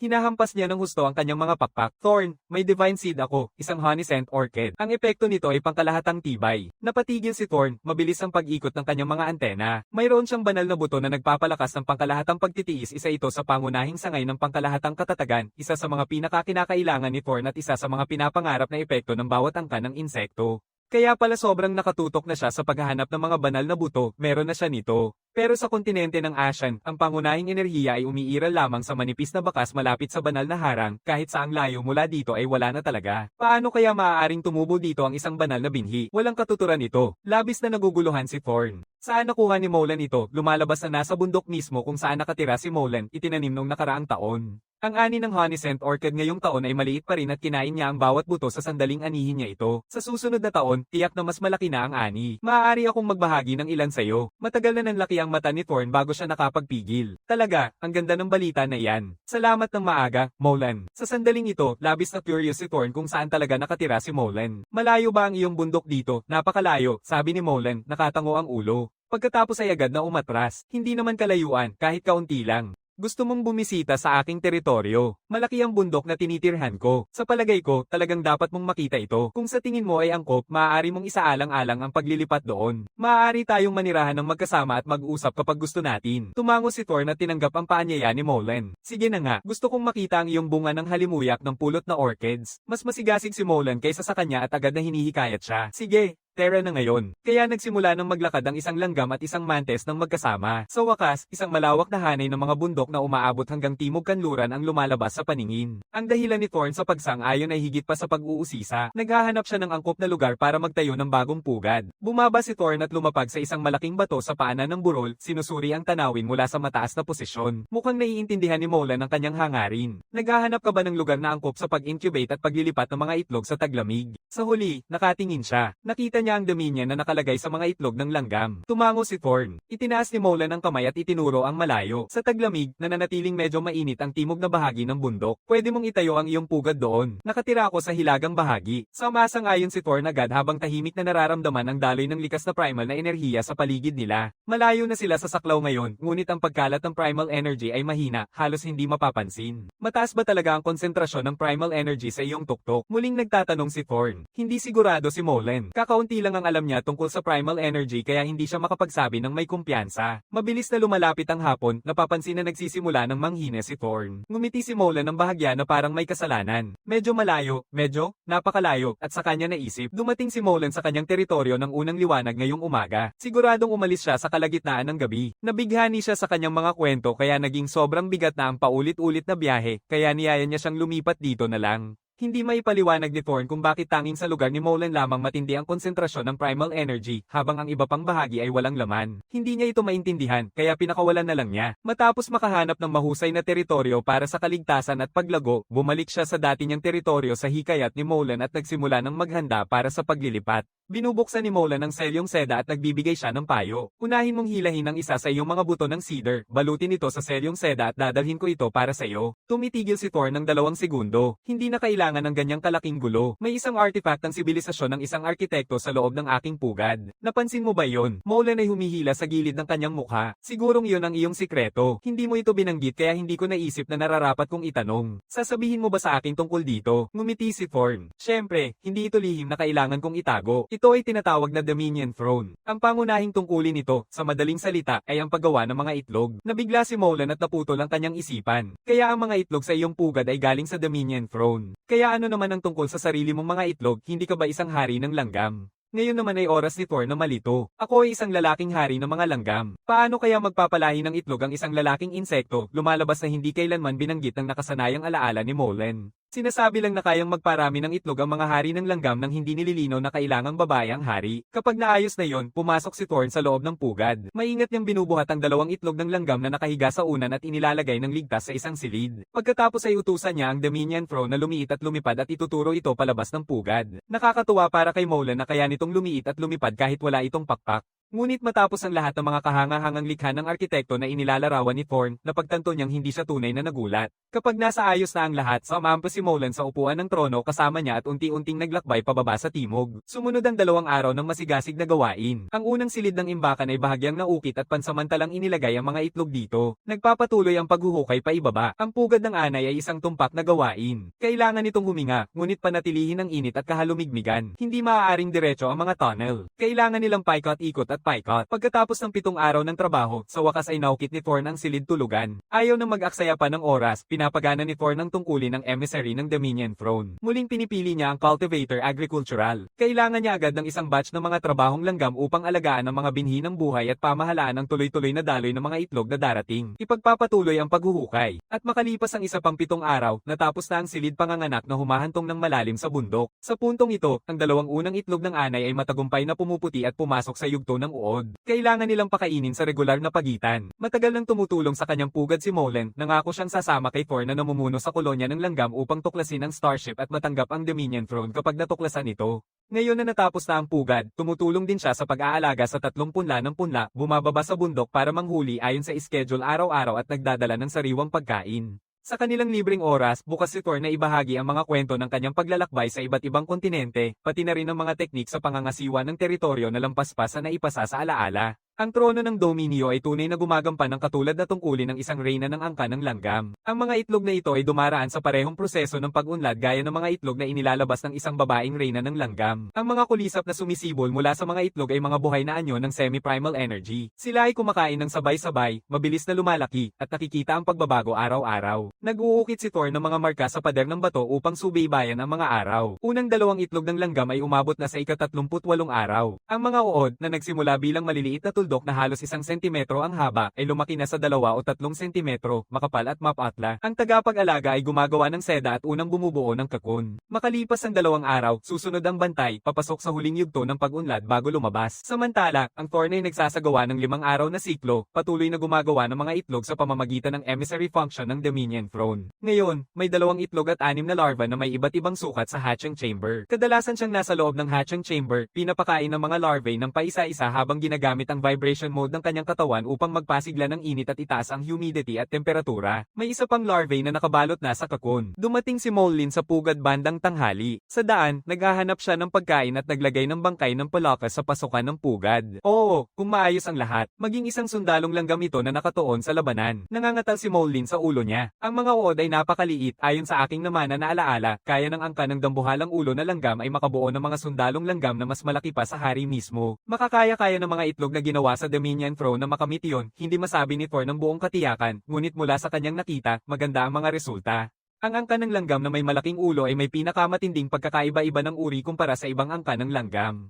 Si Thorn ay kasalukuyang nasa antas 5 at nagising na ng 7 anyo ng nakabahaging alaala para sa pagkontrol sa pagkakaiba-iba ng mga trabahong langgam sa pamamagitan ng pheromone. Maliit na manggagawa, katamtamang manggagawa, malaking manggagawa, maliit na soldado, katamtamang soldado, malaking soldado, at espesyal na soldado nang walang interbensyon ng pheromone. Ang resulta ay katamtamang manggagawa o katamtamang soldado. Parehong media ng 2 kakun na kasalukuyang nabubuo. Kasalukuyang ginagamit ni Thorn ng pheromone upang subukang palakihin ang mga espesyal na sundalo at minor worker. Ito ay gumagana. Malinaw nang nakikita ang pagkakaiba sa yugto ng larva. Ang espesyal na sundalo ay napakalaki, kumakain ng marami, at mabilis lumaki bilang isang uod, ngunit mas matagal ang proseso ng kanyang paglaki. Ang maliit na manggagawa ay mas maliit, kumakain ng kaunti, at mas mabagal lumaki bilang isang larva, ngunit mas maikli ang cycle ng kanyang pag-unlad. Ang paunang pagtataya ni Thorn mula sa yugto ng itlog ay na ang pagpapalaki ng isang espesyal na sundalo hanggang sa pagiging ganap ay aabuti ng mahigit 60 araw, habang ang isang maliit na manggagawa ay maaaring tumagal lamang ng humigit kumulang 30. Thorn, kailan tayo makakapunta at makakalibot sa Starship? Tanong ni Mullen. Nakikinabang na si Thorn mula sa Starship at sabik na rin itong tuklasin, ngunit hindi pwedeng pagmamadaliin. Maingat niyang pinipili ang kanyang mga salita. Kamakailan lang ay nagsimula ng uminit ang panahon. Halos narito na ang tagsibol. Mullen, dalhin mo na ba ang mga binhi ng buhay mo para itanim? Oo, sinabi ni Mullen. Isang buhay na binhi ng Frost Orchid na inalagaan ko nung junior warrior pa lang ako sa level 8. Hindi naging tama ang timing at hindi ko ito naitanim. May sarili siyang dambuhalang binhi o buhay na binhi si Thorn. Plano niyang itanim ito ngayong tagsibol. Ay pat-anim na natin agad ang mga ito at bantayan habang sila ay nasa pinakamahinang yugto ng paglaki. Sa ganitong panahon, dapat handa na tayong umalis. Ngumukong ang noo ni Mullen, iniisip ito ng mabuti. Kailangan pa rin nating alagaan ang mga binhi ng buhay at magiging abala ang tagsibol. May maibebenta pa ba tayo sa caravan? Si Mullen, na walang humpay na nagsasalita, hindi tumitigil kahit isang saglit. Tumingin si Thorn, pero pwede ba nating tingnan muna? Nagtataka si Mullen sa kanya. Sana pumayag si Thorn nang walang pag-aatubili. Pupunta tayo ng sabay at titingnan. Oo, masaya si Mullen, halos sumabog sa kasiyahan. Una munang gumawa si Thorn ng balde mula sa tubo ng kawayan, inilalagay ang mga binhi upang ibabad dahil ayon sa kanyang namamanang alaala, mas mabilis tumubo ang mga binhing nababad. Nang marinig ito, pinatugtog ni Mullen ang kanyang mga pakpak at mabilis na lumipad pabalik, dala ang kanyang sutla na sako. Thorn, ito ang aking binhi ng Frost Orchid. Binungkal ko na ulit. Pwede mo ba itong ibabad para sa akin? At narito ang lahat ng mga binhi ng orchidyang aking nakolekta noong nakaraang taglagas at taglamig. Plano kong sundan ang iyong paraan at magbukas ng 2 taniman ng binhi upang itanim silang magkasama. Thorn, pakisuyo, ibabad mo rin lahat ng ito para sa akin, hindi makapagsalita si Thorn. Sa kabutihang palad, ang mga buto ng pangunahing enerhiya na ito ay napakatibay. Kung hindi, sa kanyang mga kamay, hindi tiyak ang kanilang pag-iral. Matapos malubos ni Thorn ang kanyang higanteng binhi ng cedar sa mainit na tubig, itinanim ito sa lupa at matagumpay na namumunga kinabukasan. Matapos ang unang malinaw na araw pagkatapos ng ulan habang tumataas ang temperatura, nagsisimula ng mag-ugat ang 3 inilipat na punla ng cedar, giant cedar, round cedar, at spine cedar at pumuputi ang mga bagong sanga, pumasok sa masiglang bagong yugto ng paglago para sa taon. Mga pulaka at ahas ay nagigising mula sa kanilang taglamig na tulog at nagsisimula ng kanilang bagong panahon ng panghuhuli. Nagsisimula ring pumutok ang mga nakatagong itlog ng insekto. Tumutugtog ang mga tawag ng mga ibon, insekto, at hayop sa bundok ng walang humpay. Ang mga mandaragit na nagutom buong taglamig ay lalong nagiging balisa. Umalis si Thorn kasama ang kanyang pangunahing manggagawa sa isang paanan ng bundok ilang daang metro mula sa pugad. Hinuhugot niya ang mga sanga ng tinik na ubod ng pula mula sa isang bungkus ng tinik na ubod ng pula at ginamit ang pinalaking trono ng dominyo upang dalhin ang mga ito pabalik, nagtayo ng depensibong palibot sa paligid ng bagong tanim na dambuhalang cedar na binhi ng buhay.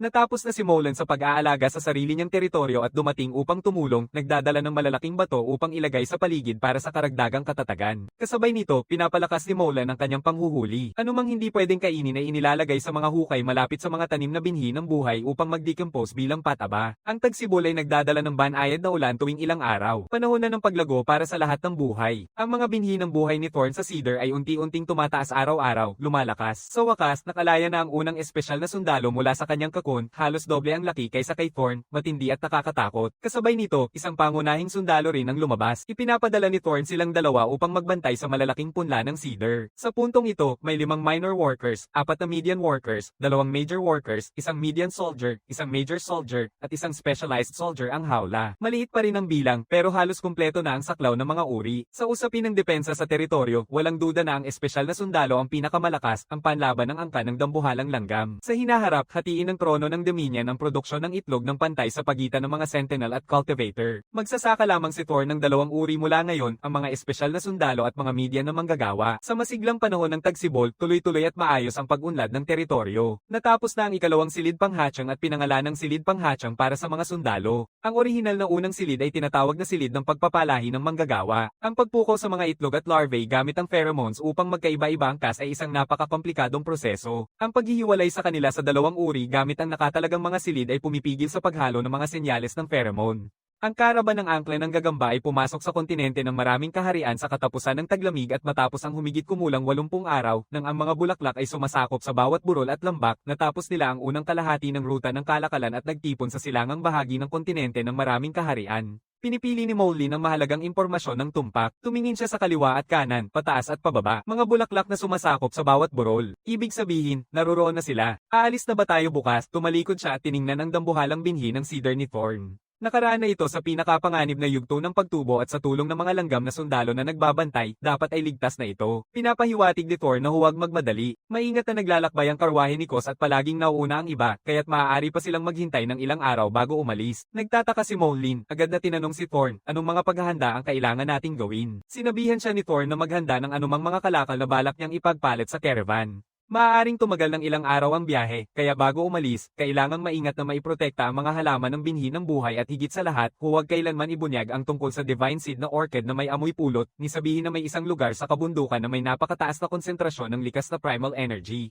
Tumingin si Mullen ng nakabahala, hindi pa rin niya lubos na nauunawaan ang mga paraan ng mundo pagdating sa ganitong mga bagay. Ang pagkain mula sa primal energy ng isang banal na binhi ay sobrang mahalaga. Kung makarating ang balita sa anumang kalapit na kaharian ng langgam, magdudulot ito ng ganap na pagkawasak sa kanilang dalawa. Nabahala si Mullen. Hindi niya inakalang ang mga nilalang doon ay maaaring maging ganito kalupit. Sa parehong oras, hinihikayat ni Mullen si Thorn na itago ng mabuti ang Dominion. Huwag nitong kailanman mapansin ng iba pang mga insekto. Sila ay papatayin ka at kukunin yon. Habang lumalalim ang gabi, si Mullen, na unang nasal ayan ng kadiliman ng mundo, ay naglakad pa uwi na puno ng pag-aalala. Ang mga ant clan at bee clan ay ay walang awa, at ang Ember Spider Clan ay papasok na sa kontinente ng Myriad Kingdoms para makipagkalakalan. Para sa kaligtasan, kailangang manguna ang isang Spider King sa caravan. Bawat kasapi ay dapat may hawak na ranggo ng Panginoon ng Burol. Tuwing 2 taon, naglalakbay si Oren sa kontinente ng maraming kaharian sa pangunguna ni Kos. Sa pamamagitan ni Oren, nakilala rin ni Thorn si Kos. Ibinigay ni Thorn ang kanyang sariling sako ng kristal na seda kay Moulin at balak niyang humiram mula kay Kos. Bago magdilim, gising na si Thorn. Inaasikaso niya ang mga bagay sa kanyang teritoryo, pagkatapos ay lumipad at tinatawid ang kabundukan. Dumating siya sa kuweba kung saan nakatira si Moulin at tinawag siya upang magsimula na. Sa dilim ng gabi, sa wakas ay nakarating na sila sa kontinente ng maraming kaharian. Nakatayo si Thorn sa isang burol at nakatingin sa ibaba. Puno ang mga patag na lupa ng mga caravan ng Ember Spider, nakatingin sa malalaking pulang kayumangging mga gagamba na nagkakatipon-tipon sa ibaba. Nangangatog si Moulin sa biglaang takot. Sasaktan kaya nila tayo? Pinapakita ni Thorn na huwag mag-alala. Hindi kailanman aatake ang mga caravan ng Ember Spider sa ibang angka ng insekto nang walang dahilan. Kasi kumukuha ng mas mahabang daan, kaya malamang hindi pa siya nakarating. Iginagalaw ni Thorn ang kanyang mga antena. Naglipad tayo buong araw. Siguradong pagod ka na. Magpahinga tayo ngayong gabi at mag-check ulit sa pagbubukang liwayway. Sumunod si Moulin kay Thorn pabalik sa lagusan. Nagsisilong sila sa loob ng sirang barko ng bakal at nagpapahinga magdamag. Kinabukasan, maaga na namang gumising si Thorn, nakatayo sa tuktok ng burol at binabantayan ang lupa sa ibaba. Ngayon ay medyo mas matapang na si Moulin, nilalagay ang sarili sa ilalim ng isang sanga ng matitinik na damo sa gilid ng tuktok ng burol. Nanunood siya sa anumang galaw sa ibaba. Hindi hanggang tanghali nang makita ang isang pamilyar na pigira, si Kos ang namumuno sa caravan. Sinusundan siya ng 8 pinuno ng Ember Spider Hill at 3 pinuno ng Ember Spider Domain ang nasa likuran. Nandyan na siya. Nagbababala si Thorn kay Moulin. Hinahawi ng kanyang mga antena ang hangin habang nakaturo ang isang paa sa unahan. Hindi nagmamadaling bumaba si Thorn sa burol. Katatapos lang dumating ang caravan. Isa-isa, ang mga makapangyarihang Ember Spider ay pumupunta kay Kos, naghahanap ng usapan at kasunduan. Hindi hanggang hapon natatapos si Kos. Ang aura na inilalabas niya ay tunay na nakakatakot, sapat upang mapahinto ang sinumang nilalang. Hindi niya pinipilit ang sarili niya. Pinapadyak niya ang kanyang mga membrenes na pakpak umaangat sa hangin at dahan-daang bumababa sa burol. Kos, naaalala mo ba ako? Pinapawi ni Thorn ang kanyang mga pakpak at maingat na lumapag sa damuhan sa tabi ni Kos, inilalagay ang sarili sa lugar na madaling makita. Siyempre, Thorn, ang matalinong maliit, malinaw na naaalala ni Kos si Thorn. Isang batang hari ng langgam na may pambihirang memorya at kakayahang magbilang at bihirang lalaki pa. Kos, kumusta na si Oren? Tanong ni Thorn. Matapos ang lahat ng araw na ito ng paghihintay, sabik na siya sa balita tungkol kay Oren. Ngumiti si Kos. Lubos akong nagagalak na makita kang muli, bata. Matapos tayong maghiwalay noong nakaraang taon, matagal na malungkot si Oren. Natatakot siya para sa iyong kaligtasan at kinabukasan. Kumikindat si Kos patungo sa isang malayong burol. Iyan ba ang Orchid Mantis Warrior, kaibigan mong nakilala sa kontinente ng Cloudreach? Oo, ang pangalan niya ay Moulin. Mahilig siya sa mga orchidyas. Nagkita kami noong nakaraang taglamig. Nakatira kami sa tabi-tabi, nagtutulungan at nagbabantayan. Ngumiti si Kos. Ang ganda naman yan. Matutuwa si Oren kapag narinig niya yon. Kos, pumunta ako para humingi ng maliit na pabor. Kailangan namin ni Moulin ng isang silk crystal pouch para itago ang aming mga supply. Gusto kong umutang muna. Kapag namulaklak at nagbunga na ang aking mga cedar life seeds, babayaran kita gamit ang primal energy food sa napagkasunduang halaga. Pero mapagbigay si Kos. Halos isang kamay lang ng mga espiritu ang halaga ng isang silk crystal pouch. Ituring mo na lang na isang regalo. Sa sandaling magsalita siya, kusang bumababa ang mga silk binding sa likod ng kanyang kargamento. Isang pouch ang kusang lumutang at dahan-daang bumaba upang huminto sa paanan ni Kos. Ito ang pinakamaliit na pouch na dala niya, ngunit para kay Thorn, sobra na ito. Maraming salamat, Thorn, habang kumakaway ang mga pakpak niya habang bumababa siya. Itinaas niya ng ilang ulit ang nakabaluktot na sako na ilang beses ang laki niya nang mataas sa kanyang ulo. Sakto. Tamang-tama. Masaya ako na kasya ito. Magugustuhan nito ang mandirigmang mantes ng husto. Nakikita ni Kos ito ng malinaw. Pumunta si Thorn para sa sako para kay Moulin. Salamat, Kos. Muling nagpapasalamat si Thorn sa kanya. Nababahala na si Moulin na nag-aalala na sa paanan ng burol, hinihiling niya kay Kos na iparating ang kanyang pagbati kay Oren bago umalis. Naghintay sila dito ni Moulin ng 5 araw. Ngayon kailangan na nilang magmadaling bumalik sa kanilang teritoryo. Sa pagkakataong yun, tinawag siya ni Kos pabalik. Tinanong niya tungkol sa kalagayan ng pagbawi ng pangunahing enerhiya sa kontinente ng Cloudreach. Tumango si Thorn at tumalikod. Ganoon din sa kabilang banda. Pagkatapos ay abot ni Kos ang likod niya at humugat ng 5 espiritu ng mga puso. Ngayong taon, ang caravan namin ang mag-i-inspeksyon, kaya hindi na ako kailangang magpadala pa ng iba. Ito ang iyong bayad. Habang nagsasalita siya, ang kristal na sako na gawa sa seda na hawak ni Thorn ay kusang bumukas. Sa isang matalim na pag-igting, bumuka ito, at ang mga hibla ng seda ang nagdadala sa 5 espiritu ng mga puso pababa sa bag. Nakikita si Thorn na nagsusumikap, ngumiti si Kos. Thorn, kaya mo bang hawakan lahat ng iyon? Nasisiyahan si Thorn. Siguradong, pahayag niya ng may matibay na paninindigan. Kagad, 2 o 3 dosenang pouch na puno ng primal energy food. Buksan ng sunod-sunod. Ang di mabilang na mga hibla ng seda ay kumikilos na parang mga kalamnan, itinaas ang isang piraso mula sa bawat uri ng primal energy food at inilalagay ito sa pouch ni Thorn. Ngayon na naidagdag na ang lahat ng primal energy food, kaya mo pa bang dalhin ito, hindi makikipagnegosyo ang mga mangangalakal ng Ember Spitter ng walang tubo. Ito ay utang na loob ko sa iyo sa ngalan ni Oran. Babayaran mo ito sa hinaharap gamit ang mga buto ng cedar mula sa sarili mong teritoryo. Nauunawaan ni Thorn na nag-i-invest si Kos sa kanya. Tinitigan niya si Kos at matatag na tumango ng may pagtitiyak. Nagbabago ang eksena. Hinahawakan ni Thorn ng 2 tali ng dalang bag na ngayoy puno na at pilit itong itinutulak pasulong. Hindi dahil sa sobrang bigat ng 5 espiritu na core at 30 piraso ng primal energy food. Ang bulsa mismo ay sobrang laki lang talaga. Sa tuktok ng burol, pinapanood ni Molan ng may tumitinding inis. Nang makita niyang tuluyang nakalampas si Thorn sa bukas na pamilihan sa ibaba, bigla siyang tumalon mula sa upuan. Ibinubukan niya ang mga pakpak, dahan-daang bumababa sa burol at sumisigaw, hayaan niyo akong tumulong. Iniaabot ni Thorn ang sako kay Molan. Hinahawakan ni Molan ito ng madali, lumilipad, nilalampasan ng burol at diretso sumisid sa daanan. Pumasok siya sa sasakyang bakal na langit, lumilipad siya ng kaunti pa sa loob bago huminto. Pagkatapos ay masigasig niyang binubuksan ang sako upang silipin. Ang galing, pagkain ng primal energy. Binilhan ka ba ni Kos ang lahat nito? Mas masaya si Molan kaysa kay Thorn. Ang mga espiritu na core ay bayad mula kay Kos para sa aking ulat tungkol sa kalagayan ng primal energy sa kontinente ng Cloudreach. Sa totoo lang, paraan niya ito para alagaan ako. Ang mga humigit kumulang 30 piraso ng pagkain ng primal energy ay nakatala sa akin ni Kos bilang utang na loob kay Orn. Kailangan ko silang bayaran ng buo kasama na ang interes. Huwag mong hayaan na lokohin ka ng kanilang simpleng itsura. Hindi ito pangkaraniwang pinatuyong buto. Karamihan ay nagmula sa mga teritoryo ng mga mandirigmang insekto sa antas ng Domain Lord at ilan ay malamang mula sa mga teritoryo ng hari ng insekto. Sabay nilang bumubuo ito ng kumpletong set para sa pagpapahusay ng katawan gamit ang pagkain ng primal energy na may benepisyo sa bawat bahagi ng katawan. Pagkatapos, ipinasa ni Thorn ang mas malaking pouch na gawa sa silk crystal kay Molan. Kinuha niya muli ang mas maliit na pouch na sa kanya talaga. Ang maliit na pouch na iyon ay orihinal na regalo ni Thorn mula sa isang batang Ember Spider sa caravan ni Orn. Lahat ng araw ng paghihintay, paghahanap kay Kos para humingi ng pouch. Lahat iyon ay para mabawi niya ang maliit na pouch mula kay Molan. Lubos na nasisiyahan si Molan at paulit-ulit na nagpapasalamat kay Thorn. Hindi gaanong halaga ang isang pouch na gawa sa silk crystal. Molan, isang butil ng iyong honey-scented orchid seed ay maaaring ipagpalit sa 2 ganitong pouch. Hindi maiwasan ni Thorn na mapansin ang pagiging walang pakialam ni Molan sa kanyang potensyal. Tinanong niya kung gaano pa kalayo ang nalalabi niya upang marating ang sukdulang mandirigmang orchid mantis. Tumingin si Molan nang nakatukod ang ulo at nag-isip ng mabuti sa loob ng ilang segundo. Hindi na dapat malayo. Nais ni Thorn na hayaang kainin muna ni Molan ang pagkain ng primal energy. Nadapa ang iyong ebolusyon ng bahagya. Tutulungan ng pagkain ng primal energy na ito na may tama ang iyong kasalukuyang kalagayan. Kainin ito at umusad agad bilang pinakapangunahing mandirigma. Tumanggi si Molan. Alam niyang mas kailangan ito ni Thorn kaysa sa kanya. Iiling-iling si Thorn at ipinaliwanag. Kapag nakalusot ka na, ang banal na buto ng orchid na amoy honey ay magpapalawak. Mas maraming buto ng orchid na amoy honey, mas malaki ang balik, mas matalino ang hakbang na ito. Pagdating ng tamang panahon, bayaran mo lang ako at ang mga binhi ng honey-scented orchid sa napagkasunduang halaga. Nakita ni Molan ang loika, napakalinaw, at pumayag ng walang pag-aatubili. Kalahati ng hapon ang ginugol sa pagkain ng mas kaunti sa kalahati ng pagkain. Nagpahinga sila magdamag, nagsimula sa madaling araw. Sa tanghali, huminto sila upang kumain pa ng ilang piraso ng pangunahing pagkain ng enerhiya. Pagkatapos magpahinga, nagpersige sila. Sa paggalaw na may pag-urong sulong, hindi nila naabutan ang kabundukan hanggang kinabukasan. Ang unang bagay na kanilang gagawin pagbalik ay tingnan ang kanilang mga buhay na binhi na halaman. Nang makita na lahat ay buo, sa wakas ay nakahinga ng maluwag si Thorn. Binubuksan ni Molan ang silk crystal pouch. Nagpapasya siyang ilipat ang mga espiritu na nasa loob nito sa maliit na pouch ni Thorn, ngunit pinigilan siya ni Thorn. Panatilihin mo rin ang 5 espiritu na yon. Sa pagtatapos ng taglagas, kapag hinog na ang mga banal na buto ng orchid na may amoy honey, gamitin mo sila upang mapunan ang iyong pangunahing enerhiya. Talaga bang mas maganda ang kalidad ng mga binhi ng orchid na may amoy honey na iyong ginagawa?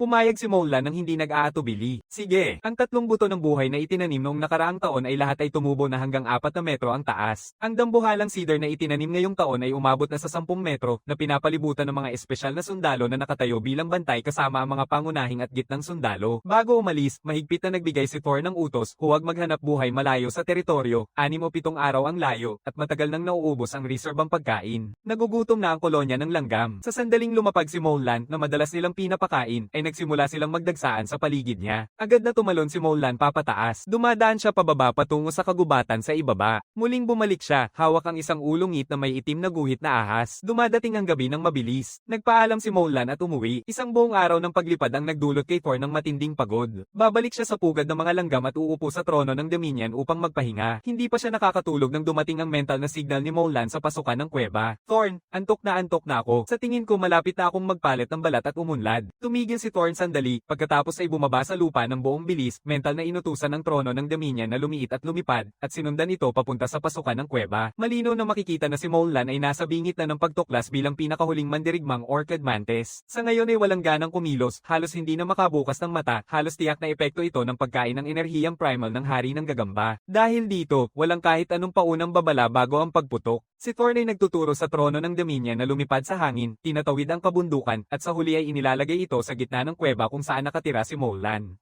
Hindi tumutugon ang trono ng Dominion sa kontrol ni Molan, ngunit ang kakayahan nitong mangalap ng primal na enerhiya at tumulong sa pagpapalago ay maaaring magamit ng sinuman, at tila nararamdaman nito kung ano ang kailangan. Masiglang nagtitipon ng malapot na primal na enerhiya sa paligid ni Molan, unti-unting bumubuo hanggang sa makabuo ng isang pabilog na puting primal na Koken, na nagliliwanag ng mahina at malabong puting liwanag. Pinapanood ni Thor ng buong proseso at nakaramdam ng biglaang liwanag ng pag-unawa. Palagi niyang tinatanong ang sarili. Mukhang hindi nagtagal ang kanyang sariling pag-evolve mula level 4 hanggang 5 sa panahon ng pagtulog, kahit hindi siya sigurado. Ngayon ay naging malinaw, sa tulong ng trono ng Dominion, tunay nga na natapos niya ang kanyang pag-alis at ebolusyon sa isang kamanghamanghang maikling panahon. May kakayahan ng trono ng Dominion na tumulong sa ebolusyon. Para sa isang baguhang mandirigma, karaniwang tumatagal ng humigit kumulang 10 araw ng pagtulog upang umakyat sa katapusan ng mandirigma. Sa panahong iyon, mapanganib ang anumang kaguluhan, lalo na ang pagsubok sa mental na lakas. Ang mga nilalang na may pangunahing enerhiya ay lubhang sensitibo sa mental na lakas at maaaring magising ng biglaan na nagdudulot ng kabiguan sa proseso ng ebolusyon. Pinapanood ni Thor ng labas ng kuweba kung saan nagpapahinga si Molan. Paminsan-minsan siyang sumisilip sa loob, ngunit hindi siya magpapakita ng masyadong pagkilos hanggang sa hapon ng ika-4 na araw. May bahagyang naalo ng primal energy ang sumisiklab mula sa loob ng kuweba, tumingin si Thor ng maigi upang tingnan. Ang bilog na primal na Koken ay mabilis na bumabagsak at naglalaho. Nagigising si Molan mula sa kanyang malalim na pagtulog, bagamat nanlalabo pa ang paningin, ngunit sa lahat ng palatandaan ay matagumpay siyang nakarating sa antas ng katamtamang mandirigma. Binabati kita, Molan, sa pamamagitan niyan, umalis si Thorn upang maghanap ng pagkain sa kalapit na kagubatan.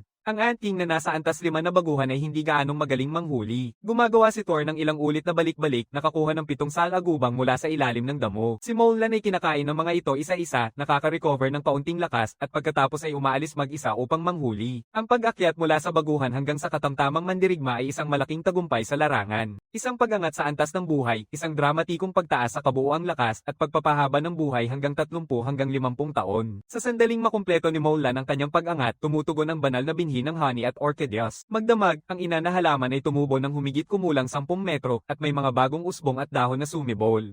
Sa parehong oras, lahat ng 7 sanga ay nagninilay, ngunit ang mga underground runner ay kumakalat mula sa bawat isa na nagbubunga ng 3 bagong rhizome bawat sanga, isang triple na rate ng pag-ugat. Hindi ito ang 5 beses o 7 beses na inaasahan ni Thorn at Molan, ngunit malayo ito sa pinakamasama. Isang araw, at ganap nang nabuo ang mga underground runner ng mga bagong sanga. Isang araw pa, ang lahat ng 7 orihinal na sanga at ang 21 bagong sanga ay naglabas ng mga bagong usbong. Isang araw pa, ang mga usbong ay aabot sa 5 o 6 na metro ang taas at nagsisimula ng lumitaw ang mga bagong dulo. Ang iba pang binhi ng buhay ni Molan na parang orchideas ay tumutubo at humahaba rin, ngunit napakabagal, kakaunti ang mga sanga, at ang taas nila ay malayo sa banal na binhi. Lumilipas ang panahon. Sa huling bahagi ng tagsibol, damang-dama ni Thor na papalapit na ang kanyang sariling ebolusyon. Binibigay niya kay Molan ang isang maikling paalala. Inilalayo niya ang lahat ng kanyang pinagtrabahuhan. Umupo siya sa trono ng Dominion at buong puso niyang tinatanggap ang pangunahing enerhiya. Sa loob ng hindi hihigit sa 2 araw, isang mabigat na alon ng antok ang bumalat sa kanya. Pumapasok siya sa malalim na pagtulog at nagigising na nakalabas na ang kanyang lumang exoskeleton. Nakaupo si Thorn sa trono ng Dominion. Humihingi siya ng paumanhin, ngunit hindi ko magagampanan ang iyong hiling.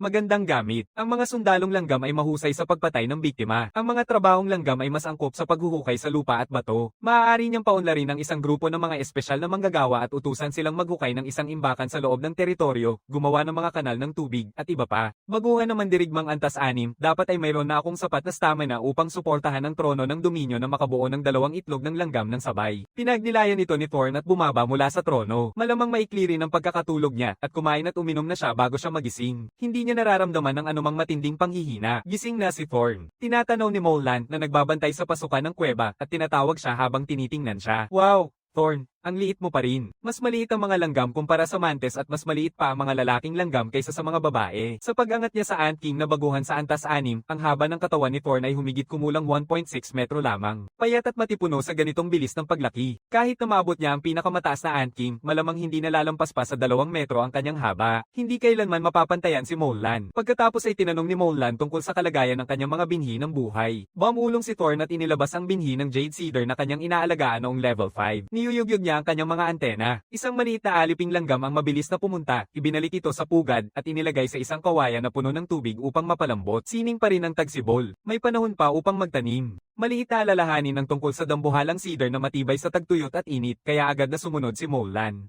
Thorn, anong halaman ang pipiliin mong maging buhay mong binhi sa antas 6, isang orkidya? Nang umakyat si Molan sa antas ng pinakatanggulugang mandirigma, matibay niyang pinilit si Thorn na piliin ang isang malaking binhi ng hemlock bilang kanyang binhi ng buhay. Ngayon, nais ni Molan na maibalik ang pabor at imungkahi kay Thorn na pumili ng binhi ng orchideas para sa kanya. Ayaw ni Thorn yan. Maganda ang binigay mong fragrant cedar seed noong nakaraan. Pinili ko na yon. Agad na binago ni Thorn ang paksa. Nabunga na ba ang orchid na amoy honey, ang banal na buto? Tumango si Molan. Hindi. Masyadong maaga. Nag-aalala lang ako na hindi ito mamulaklak ngayong taon. Maaari makipag-ugnayan si Molan sa kanyang honey-scented orchid sa pamamagitan ng mental na kapangyarihan. Kapag nagtatanong siya, hindi tiyak mismo ang orchid kung mamumukadkad ito ngayong taon. Iba't ibang uri ng orchideas ang namumulaklak sa iba't ibang panahon. Ang orchideas na Molan ay namumulaklak sa maagang tagsibol. Ang bato ng orchideas ay namumulaklak sa huling bahagi ng tagsibol. Ang frost orchid naman sa maagang bahagi ng tag-init. Isang karaniwang orchidyang amoy honey na hindi magbubunga hanggang kalagitnaan ng tag-init. Ang binhi ng orchidyang amoy honey na banal ay mas maagang mamulaklak sa simula ng tag-init at kakalipat lang nito sa unang yugto ng paghihiwalay na May 28 na sanga. Ngayon, hindi tiyak kung makakabunga sila sa tamang panahon ngayong taon. Tinitingnan ni Thorn ang progreso nito ng kasing igting ni Molan. Bawat ilang araw, isa sa kanila ang pumupunta para tingnan ito.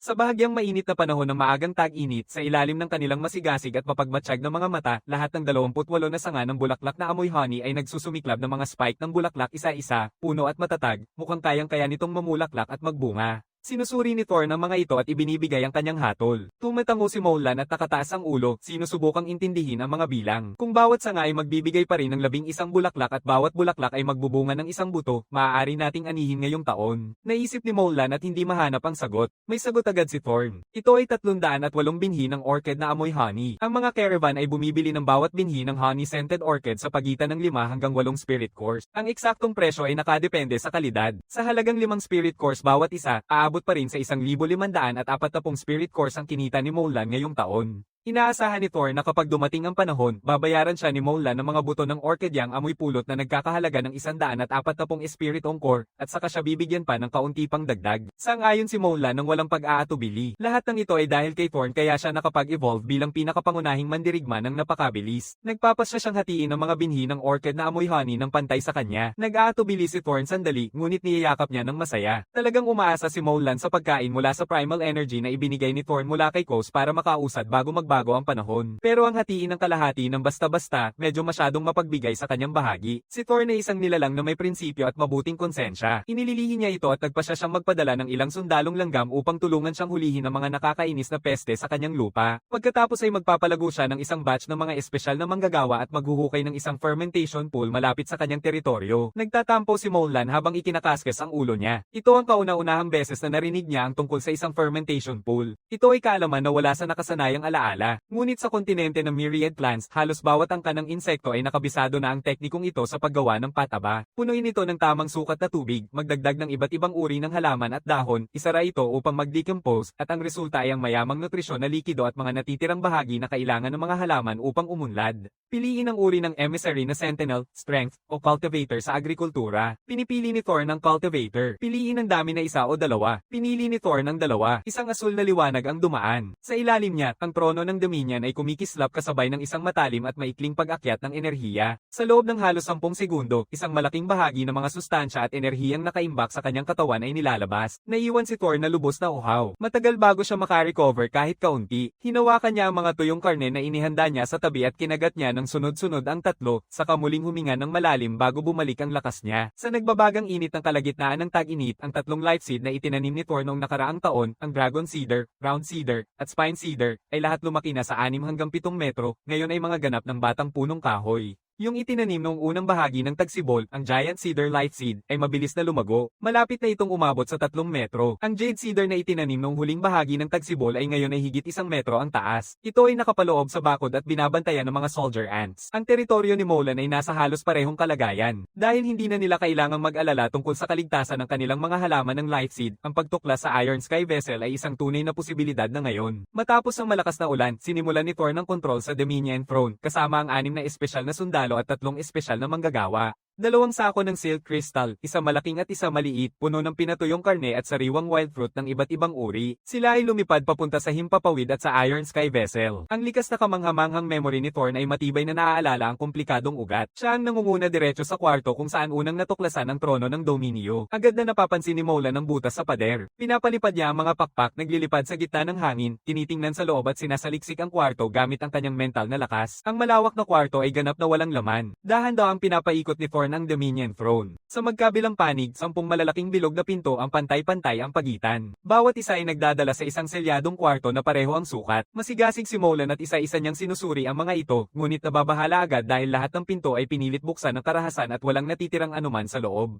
Sa ilang daang metro pa, isa pang pagtigil, mga koridor na naghihiwalay sa kaliwa at kanan. Sa unahan ay isang metal na pinto na pinaliko at wasak ng lakas, at sa likod nito ay isang patayong lagusan na nag-uugnay sa mga antas sa itaas at ibaba. Sa loob ng madilim at selyadong Iron Sky Vessel, walang anumang palatandaan na makikita. Sa isang komplikadong pagtawid tulad nito, napakadaling mawala sa landas. Thorn, parang pare-pareho lang ang pinupuntahan ng lahat ng direksyon. Ang koridor sa kanan ay puno ng maraming kwarto, mga rectangular na pinto. Bawat panel ng pinto ay tinanggal na. Tumakbo si Molan sa unahan at sinuri ang bawat kwarto, palaging nadidismaya. Pinangunahan ni Molan ang kanan, mabilis na dumadaan sa koridor. Pumasok sila sa isang malawak na bilog na bulwagan. Lahat ng hindi maaaring alisin ay nawasak na at wala nang natira. May isang labasan sa kabilang dulo ng hall. Nagpapatuloy sila, paulit-ulit ang parehong pattern, mga junction, mga koridor at mga walang laman na kwarto. Nauubos na ni Thorn ng 6 na espesyal na sundalo at ang 3 espesyal na manggagawa ang kanilang mga pheromone trail markers. At pagkatapos maglakad ng malayo pa, natagpuan nila ang kanilang sarili pabalik sa pangunahing daan na may marka mula sa Ember Spider Clan. Ang mga koridor ng Iron Sky Vessel ay hindi lamang nakalilito, kundi konektado sa lahat ng direksyon. Binalikan ni Thorn at Molan ang kanilang mga hakbang, bumalik sa junction kung saan nakaposisyon ang mga sundalong langgam upang pumili ng bagong direksyon. Nagtatahak sila sa bawat pasilyo na parang walang katapusan. Sa huli, nakumpirma nilang buong bahagi na ito ay malawakan ng nausisa. Ang Teyune na natutuklasan ni Thorn ng isang pangunahing prinsipyo. Pagmamayari ng Wanderer Civilization ng Iron Sky Vessel. Yung mga naglalakad na iyon nang inayos nila ang sasakyan, malamang ay inayos nila ito na parang pugad ng langgam.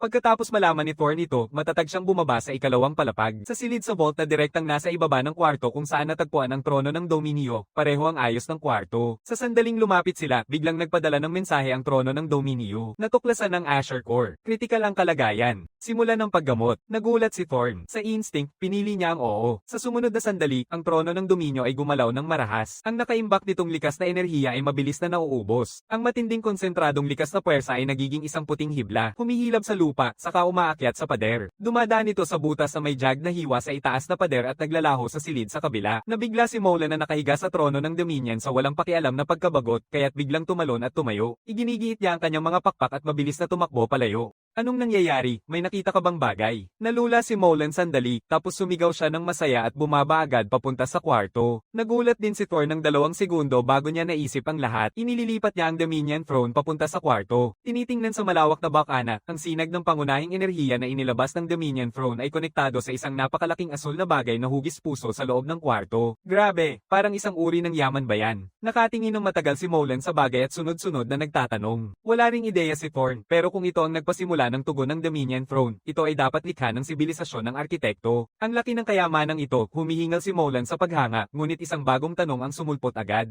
Pwede ba itong lumiit? Pwede ba itong lumipad mag-isa? Kinakamot ni Thor ng kanyang ulo. Sa ngayon ay maaari lamang nating obserbahan at alamin kung ano talaga ang ginagawa ng bagay na ito. Ang pangalan ng bagong bagay sa kwarto ay tila Asher Core. Mukhang gawa ito sa kahoy. Buong-buong ibabaw nito ay isang malalim at makapangyarihang asul, puno ng mga sirang primal na ugat na kulay Saphira. Ang mga ugat na ito ay sumisipsip ng primal na enerhiya ng napakabilis. Sinasadyang inilalabas ni Thor ng mga langgam na sundalo at mga langgam na manggagawa kasama ang kalahati ng supot ng pagkain sa lupa. Inutusan niya ang Dominion Throne gamit ang kanyang isipan na lumiit, ipinasok ito sa pagbubukas papunta sa kwarto, pagkatapos ay pinalaki ito hanggang sa pinakamalaking sukat at inilagay ito sa tabi ng Asher Core. Ang pagbubukas ay sapat ang laki para sundan ni Molen. Pumasok siya at nanood ng tahimik na nababahala. Nakatayo si Thorn sa lupa, nagmamasid sandali, at sinubukang makipag-ugnayan sa kanyang mental na lakas. Wala ni isang tumugon. Ibinubukan niya ang kanyang mga pakpak at tumatalon pataas, lumapag sa Dominion Throne. Pinapakalma niya ang kanyang isipan at nararamdaman ang bilis ng pagkonsumo ng nakatabing primal energy. Tahimik na nagugulat si Thorn. Ginagamit niya ang Dominion Throne araw-araw, dala-dala ang iba't ibang bagay habang lumilipad at nag-i-explore.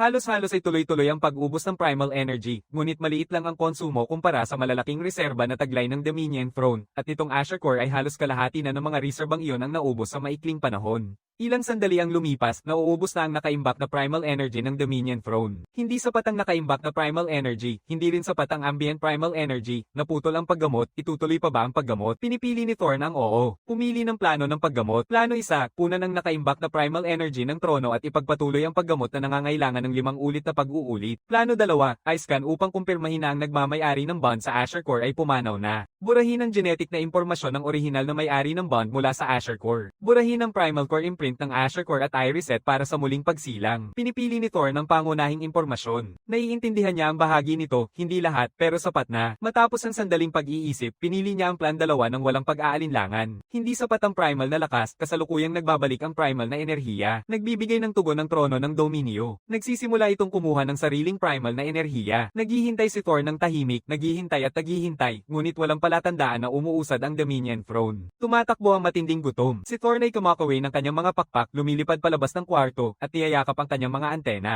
Binubuksan ng 2 espesyal na manggagawa ang maliit na sako ng kristal na seda at inaalis ang isang piraso ng pinatuyong karne. Hinahati nila ito at inihahain kay Thorn. Isang espesyal na manggagawa ang pipili mula sa malaking silk crystal pouch ng hinog at malambot na kiwi, binubuksan ito, at isang espesyal na sundalo ang lumalapit upang hatiin ito sa maliliit na piraso. Nakaharap ito kay Thorn. Ayon sa ipinadala sa akin ng Dominion Throne, ang bagay ay tinatawag na Asher Core, at mukhang isang buhay na bagay. Ibinabahagi ni Thorn ang kanyang nalalaman hanggang ngayon. Isang buhay na bagay. Agad na sumagot si Mullen. Hayop o halaman? Hindi ito hayop. Kaya dapat isang halaman ito. Bigla ang naisip ni Mullen. Parang isang napakalaking binhi talaga ito, hindi ba? Ang buto ng pulayo ay may mga ugat na pangsimula sa ibabaw nito. Maaaring ito ay isang banal na buto. Nalilito si Thorn sa mga salita ni Mullen. Kung totoong buto ito, gaano kalaki kaya ang puno? Maaaring nawala na ang sibilisasyon ng arkitekto tulad ng angkang Ember Spider, at ang banal na buto na ito, palagi bang pinalalago sa loob ng kanilang sako ng buhay? Nagpapanggap si Mullen na isang scholar. Inilalakad ni Thor ng kanyang isipan. Isang binhi ng buhay na 5 o 6 na metro ang haba. Gaano kalaki kaya ang kailangang maging arkitekto? Maraming metro, siguro kahit 100 pa. Paano nila matutulungan na umupo sa trono ng dominyo? Hindi kailanman kakasya ang katawan na ganoon kalaki sa trono ng Dominion. Inilalagay ni Mullen ang isang daliri sa tabi ng kanyang ilong at tinitigan si Thor ng may alam ng ngiti. Marahil hindi hihigit sa sukat ng Dominion Throne ang katawan ng arkitekto. Tinanggihan ni Thor ng ideya. Isang binhi ng buhay na 5 o 6 na metro ang haba.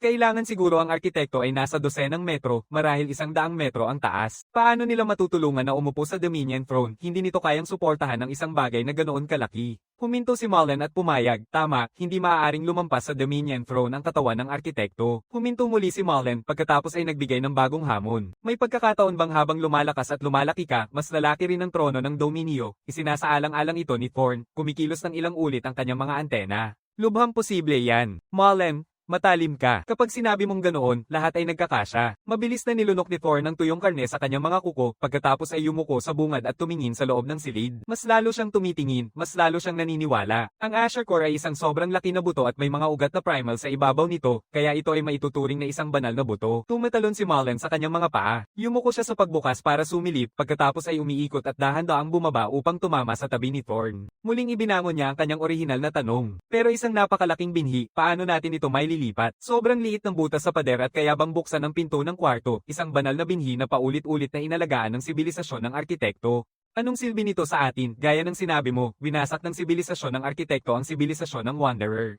Kung gayon, ang arkitekto na nag-alaga sa binhi, matagal na bang pumanaw, at ang mismong binhi, buhay pa kaya ito? Ang Dominion Throne ay kumukuha ng likas na enerhiyang primal upang gamutin ito. Nagbibigay si Thor ng matibay na sagot. Naninibala niya na ang kakayahan ng Dominion Throne na ay reset at muling isilang ito ay nangangahulugang pagbabalik nito sa orihinal nitong anyo bilang isang buto. Ngunit ito ay haka-haka lamang. Kung ito ay tunay na isang binhi ay nananatiling hindi tiyak. Patuloy na kumukuha ang Dominion Throne ng likas na primal na enerhiya, binubuo muli ang mga reserba nito. Gusto ni Thor na ilipat ito palabas ng kwarto at sa pasilyo kung saan mas malaya ang daloy ng primal na enerhiya. Ngunit matapos ang paulit-ulit na pagtatangka, hindi niya ito mapaliit o mapa-atres upang lumipad. Plano 2 ay nagsimula na, malamang hindi ito magsisimula ng seryoso hanggang sa ganap na mapunan ang nakaimbak na primal na enerhiya. Kakailanganin iyon ng malaking oras. Ayaw ni Thor na maghintay lang ng nakaupo. Pinangunahan niya si Molan at isang grupo ng mga sundalong langgam sa paglalakad upang ipagpatuloy ang pagsasaliksik sa natitirang mga wing ng Bolt sa unang palapag ng barkong Iron Sky. Ngayon ay pamilyar na si Thorn sa paligid. Sa loob ng 2 araw, natatapos niya ang buong ruta. Bawat kwarto ay walang natira, walang makitang anuman. Pagbalik upang tingnan ang kwarto, nakabawi lamang ang trono ng dominyo ng isang kapat ng kanyang pangunahing enerhiya. Halos ubos na ang kanilang supply ng pagkain at umabot na sa 8 araw ang ekspedisyong ito. Iniwan ni Thor ng kolonya ng mga langgam upang magbantay sa pasukan. Sina at Molan ay umaalis sa barko ng Iron Sky at bumabalik sa kanilang teritoryo sa bundok. Sa ilalim ng nakasisilaw na araw, tumataas ang init at kumikislap ng mga alon. Ang mga halaman sa kagubatan ay nanghihina at nalalanta. Halos tuyo na ang mga sapa. Sa 8 o 9 na araw mula nang umalis sila, walang patak ng ulan ang bumagsak. Naalala ni Molan ng taon bago ang nakaraan nang naranasan niya ang parehong sitwasyon. Isang tingin lang sa kanyang mga buhay na binhi ng halaman at agad siyang naaalala. Sa pinakamatinding init ng kalagitnaan ng tag-init, kapag ayaw magbigay ng ulan ang langit, kailangang magdala ng tubig at magpatubig ng mano-mano. Tumatakbo si Thorn sa hangin ng buong bilis. Tinalo niya ang kabundukan at bumalik upang tingnan ang sarili niyang teritoryo. 5 sa mga punla ng buhay na cedar ang nasa masamang kalagayan. Ang punla ng cedar na jade na itinanim noong huling tagsibol ang pinakamasama sa lahat. Masyadong mababaw ang mga ugat nito, halatang nagkakasakit na. May maliit na ilog na dumadaloy malapit, pinapakain ng manipis na agos ng tubig mula sa bundok. Ang mga sundalong langgam na nagbabantay sa teritoryo ay matalino sa kanilang sariling paraan. Alam nilang magtago sa ilalim ng mga puno, ngunit hindi nila naisip na kumuha ng tubig at mag-irigasyon. Nakatutok lang ang mga trabahong langgam sa loob ng pugad, walang ginagawa, pinapabayaan ang mga binhi ng buhay na magduse sa tagtuyot. Hindi nag-aksaya si Thor ng oras at pinangunahan ng 2 espesyal na sundalo pababa sa burol. Hiniwan niya ang 3 malaking tubo ng kawayan at dinala ang mga sundalo sa ilog para kumuha ng tubig pang irigasyon. Umiikot sila ng paulit-ulit hanggang sa magdilim. Sa isang tuloy-tuloy na pagsisikap, binubuhusan niya ng maigi ang 5 halaman ng binhi ng buhay. Pagkatapos, pinangunahan ni Thor ng kanyang mga espesyal na manggagawa sa ibabaw ng mga bundok upang tumulong sa teritoryo ni Molan sa Hilaga. Sa mga buhay na binhi ng halaman ni Molan, ang binhi ng orchid yang may amoy ng pulot lang ang May 28 na sanga.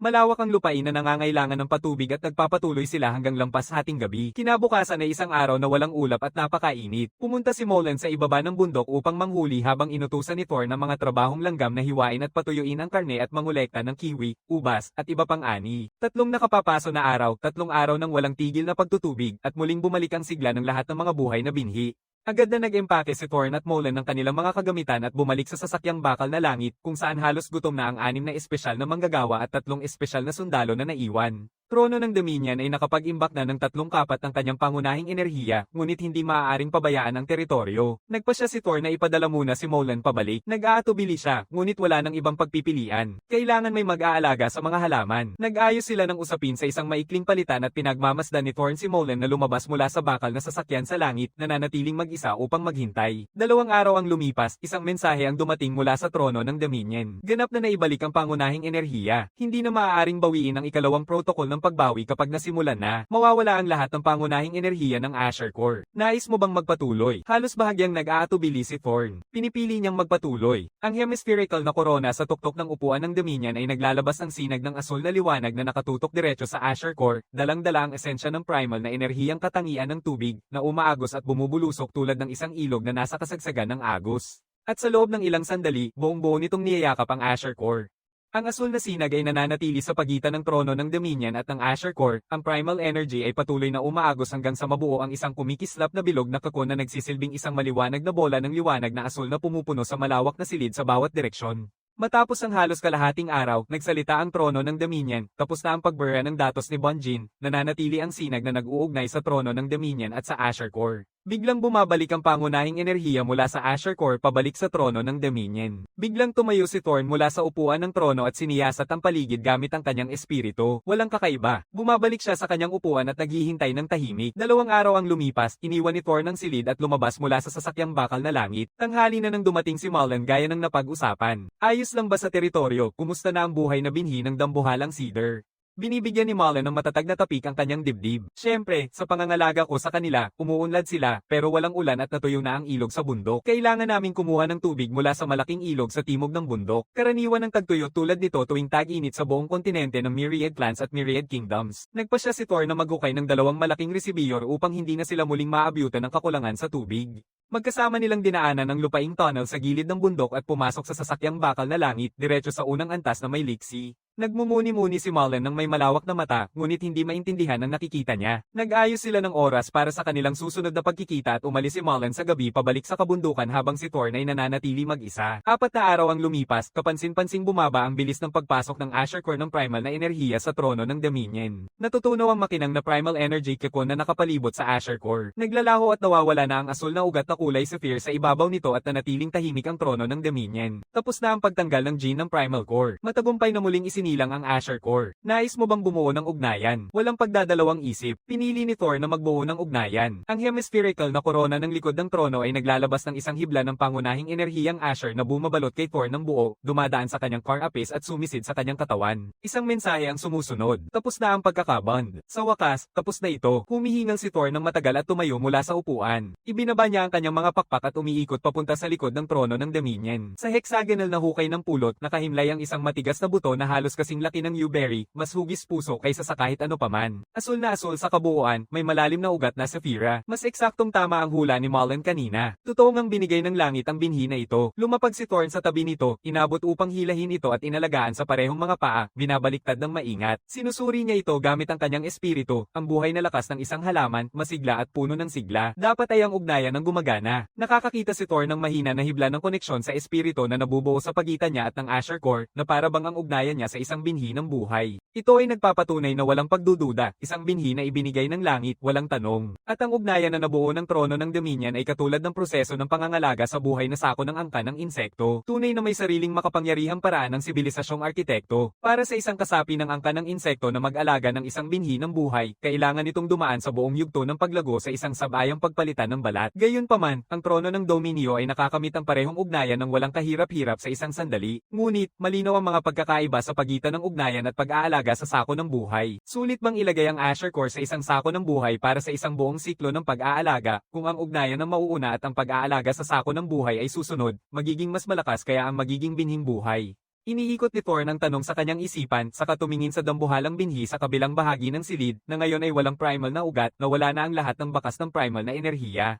Nauunawaan na niya ngayon kung ano ang ibig sabihin ng trono ng Dominion sa reset at muling pagsilang. Isang mabilis na pagsusuri gamit ang espiritu. May maliit na natitirang primal na enerhiya. Hinahayaan niya itong lumiit at mabilis naman itong nangyari. Lumilipad siya palabas ng silid, kinokolekta ang ilan niyang gamit at tinutulak ang trono palabas ng sasakyang bakal na langit, pasilangan pabalik sa kabundukan. Agad siyang napansin ni Moulin at mabilis na tumakbo upang salubungin siya. Ang binhi na ibinigay ng langit, lumiit na ba hanggang sa normal na laki ng binhi? Tinitiyak ni Thor nito sa pamamagitan ng isang ngiti, pagkatapos ay tumuturo sa maliit na sako na gawa sa seda na may kristal. Totoo nga, isang binhi na ipinagkaloob ng langit. Sa ranggo 8 o 9, maaari itong ilagay sa sako ng buhay para sa pagpapalago. Habang nagsasalita siya, may bahid ng pagkakasala ang pumukaw sa kanya. Ang trono ng Dominion ay nakabuo na ng ugnayan sa pagitan niya at ng Asher Core, katulad ng pag-aalaga sa life sack ng angka ng insekto. Minsan nang nangako si Thorn kay Moulin na hahanapin niya ang isang architectural na artifact ng sibilisasyon na katulad ng trono ng Dominion. Ngunit nasiyasat nila ang barkong bakal sa langit mula simula hanggang wakas at walang nakita kundi ang iba. Gayunpaman, ipinangako ni Thorn kay Moulin ang kanyang salita. Kapag dumating ang tamang panahon at may sapat na pondo, magpapagawa siya ng caravan ng kalakalan para bilhin ang isang arkitektonikong sibilisasyon na artifact para sa kanya gamit ang mga espiritu na core. Ang galing. Thorn, meron ka na ring binhi na ipinagkaloob ng langit. Mukhang hindi na muling iniisip ni Moulin ang naunang pangako. Lahat ng kanyang atensyon ay nakatuon sa binhi na ibinigay ng langit. Iniaayos niya ang anggulo ng kanyang paglipad, maingat na lumapag sa trono ng Dominion, at mabilis na binuksan ang sako na gawa sa silk crystal. Maganda ito, sabi ni Moulin habang binubuhat ang Asher Core at iniikot-ikot ito sa kanyang mga paa, lubos na naiintriga. Biglang may pumasok na isang naisip sa kanya. Anong uri ng halaman ang pagmamayari ng binhing ito? Wala ni isa sa kanila ang makahanap ng tala tungkol sa ganitong halaman sa kanilang nakaraang alaala. Sinasabi ni Thorn ito ng may katiyakan. Kaya hindi ito kabilang sa likhang Diyos na linya ng kalikasan. Ito ay isang halamang tanging sa sibilisasyong arkitekto lamang matatagpuan. Paano ka magtatanim ng isang bagay mula sa sibilisasyong arkitekto? Mas gusto ba nito ang lilim o araw, tuyot o mamasa-masang kondisyon? Anong uri ng lupa? Malamig ba o mainit, mataas ba sa tuktok ng bundok o nasa gubat? May talento si Moulin sa pagtatanong ng tamang tanong. Sa kanyang kasiyahan sa binhi na ibinigay ng langit, medyo na-absorb si Thorn at hindi pa niya naisip ang lahat ng ito. Ngunit ang lahat ng itinataas ni Moulin ay mahalagang kaalaman para maayos na mapalago ang binhi ng buhay na halaman. Isang halaman mula sa sibilisasyong arkitekto, ngunit wala sa kanilang namana na kaalaman ang sumasaklaw dito. Walang gabay na ibinibigay ang trono ng Dominion at tunay na problema iyon. Nagtatakbo ang isipan ni Thorn at nagsisimula ng sumakit ang ulo niya. Ang upuan ng trono ng Dominion ay may mga ukit na alon at pinapalakas ng Asher Core ang katangian ng tubig. Mukhang may malalim na ugnayan ng sibilisasyong arkitekto sa tubig. Pinoproseso ni Thorn ito isa-isa. Halos tiyak na umaasenso ang Asher Core sa tubig. Maaaring itanim sa ibabaw ng tubig. Tungkol naman sa sikat ng araw at lupa, ang binhi na ibinigay ng langit ay tiyak na mangangailangan ng sapat na liwanag at malamang na kayang umangkop sa karamihan ng uri ng lupa. Maliit na alalahanin. Pwede ba itong tumubo na nakalubog sa tubig tulad ng ugat ng lotus? Gaya ng dati, nakakakita si Moulin ng bagong paraan. Posible nga iyon. Makakakita tayo ng isang lawa, magtatanim dito sa paligid, magpapalaki ng isang binhi at susubaybayan kung paano ito lumalaki, alamin kung anong uri ng halaman ito, at ililipat ito sa tamang lugar. Ang mga menor de edad na sundalo ay pangunahing para sa pagdakip ng maliliit na peste at ang mga buhay na binhi ng halaman ay hindi gaanong vulnerable sa mga insekto kaya kapag umabot na sa 10 ang bilang ng menor de edad na sundalo, titigil si Thorn sa pagpaparami nito. Mas marami ang mga halaman ng buhay seed sa teritoryo ni Moulin kaya ang unang fermentation pool ay ilalagay para sa kanya. Ang orihinal na plano ni Thorn ay saklaw ang kanyang teritoryo sa hilaga at ang teritoryo ni Moulin sa timog. Isang resiburo at isang fermentation pool bawat isa, pati na rin ang isang network ng mga kanal ng irigasyon na isang malaking gawain na. Ngayon, na may binhi mula sa langit na Asher na maaaring kailanganin lumaki sa tubig, kailangang maghanda rin ng malaking lawa at sumabog ang saklaw ng gawain. Kailangan ng mas maraming espesyal na manggagawa. Ang trono ng Dominion ay patuloy na nakakabuo ng 2 itlog ng anay bawat 5 araw at pinalalaki ni Thorn ang bawat isa bilang isang espesyal na manggagawa. Si Thorn ay nagigising bago mag-umaga at umuuwi pagkatapos ng dilim, pinapangunahan ng kolonya ng langgam at naguhukay sa bato at lupa.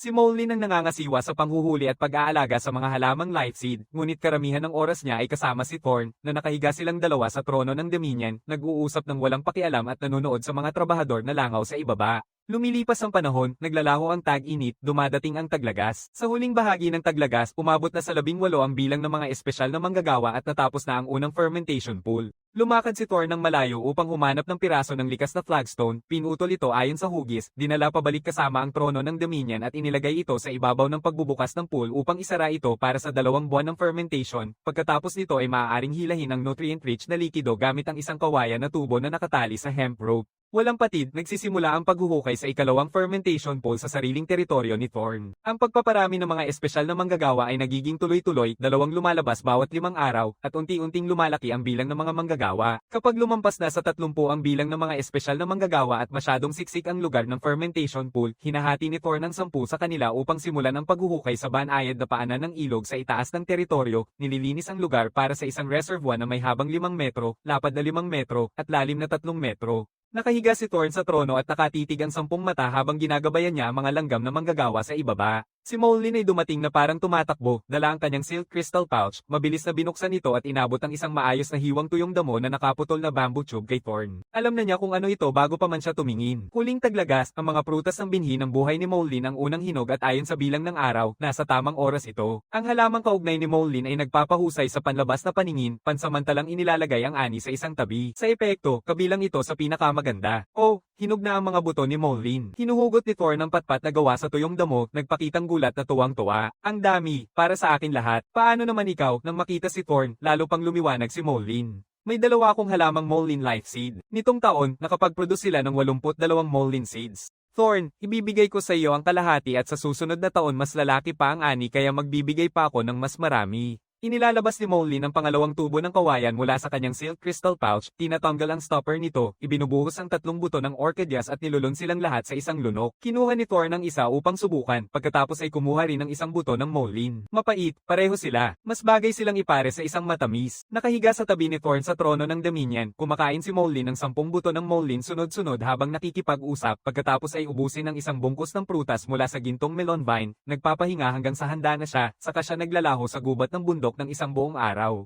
Huling hapon, nakaramdam si Thor ng antok, isang palatandaan na malapit na ang ebolusyon. Dahan-dahan niyang tinatapos ang buong hapon, kumakain ng 5 buto ng Molin, halos kasing dami ng kaya niyang ubusin. Sa suporta ng trono ng Dominion, panandalian lamang ang kanyang pagtulog. Nagising siya sa kalagitnaan ng susunod na gabi, matagumpay na nakarating sa unang yugto ng ikapitong rango na mandirigma. Tapos na ang pag-aalaga sa bango at amoy na cedar life seed. Sa kasalukuyan niyang laki, hindi pa kasya sa kanyang life sack ang Asher Heaven Granted seed, pero kasya naman ito sa isang malaking fruited hemlock seed, kaya pinili niya yon ng walang pag-aatubili. Sa kontinente ng maraming angkan, ang malaking prutas na hemlock ay isang kilalang uri ng puno na pampremyo. Ang produkto nito ay may epekto sa pagpapalakas ng tibay ng kalamnan. Perpektong tugma ito sa talento ng ant clan para sa lakas at palaging magagamit ni Thorn. Maaari rin itong mapakinabangan si Molin. Pinagsasama-sama ang mga pagkain ng primal energy na nagpapalakas sa lakas, bilis, at tibay ng panlabas na kalasag. Maaari nitong mapataas ng malaki ang lakas sa laban at malaking tulong sa ebolusyon at paglago. Sa totoo lang, madali nang pumili si Molin ng kahit anong mataas na kalidad na uri ng punong nagbibigay lakas sa katawan bilang kanyang binhi ng buhay. Makukuha ang mga binhi sa pamamagitan ng mga caravan ng kalakalan, pero wala siyang interes sa ganong paraan. Ang puso niya ay para lamang sa mga orchidyas. Mas mataas ang rango, mas malaki ang pangangailangan sa iba't ibang pagpapahusay. Ang mga karwahe ng kalakalan ay isang bagay na hindi nila kayang mawala sa kanilang pangmatagalang buhay. Pagdating ng tagsibol, kapag muling nagkita sila ni Oren, maaring ayusin ni Thor na bumili ng isang batch ng mga buto ng punong Jade Emerald mula sa kanya. Iniisip ni Thor nito ng malalim, bumaba mula sa trono ng dominyo, ikinakalat ang kanyang mga antena upang tawagin ang pagkain mula sa mga trabahong langaw, at nagsisimulang ayusin ang mga bagong gising na naipong alaala.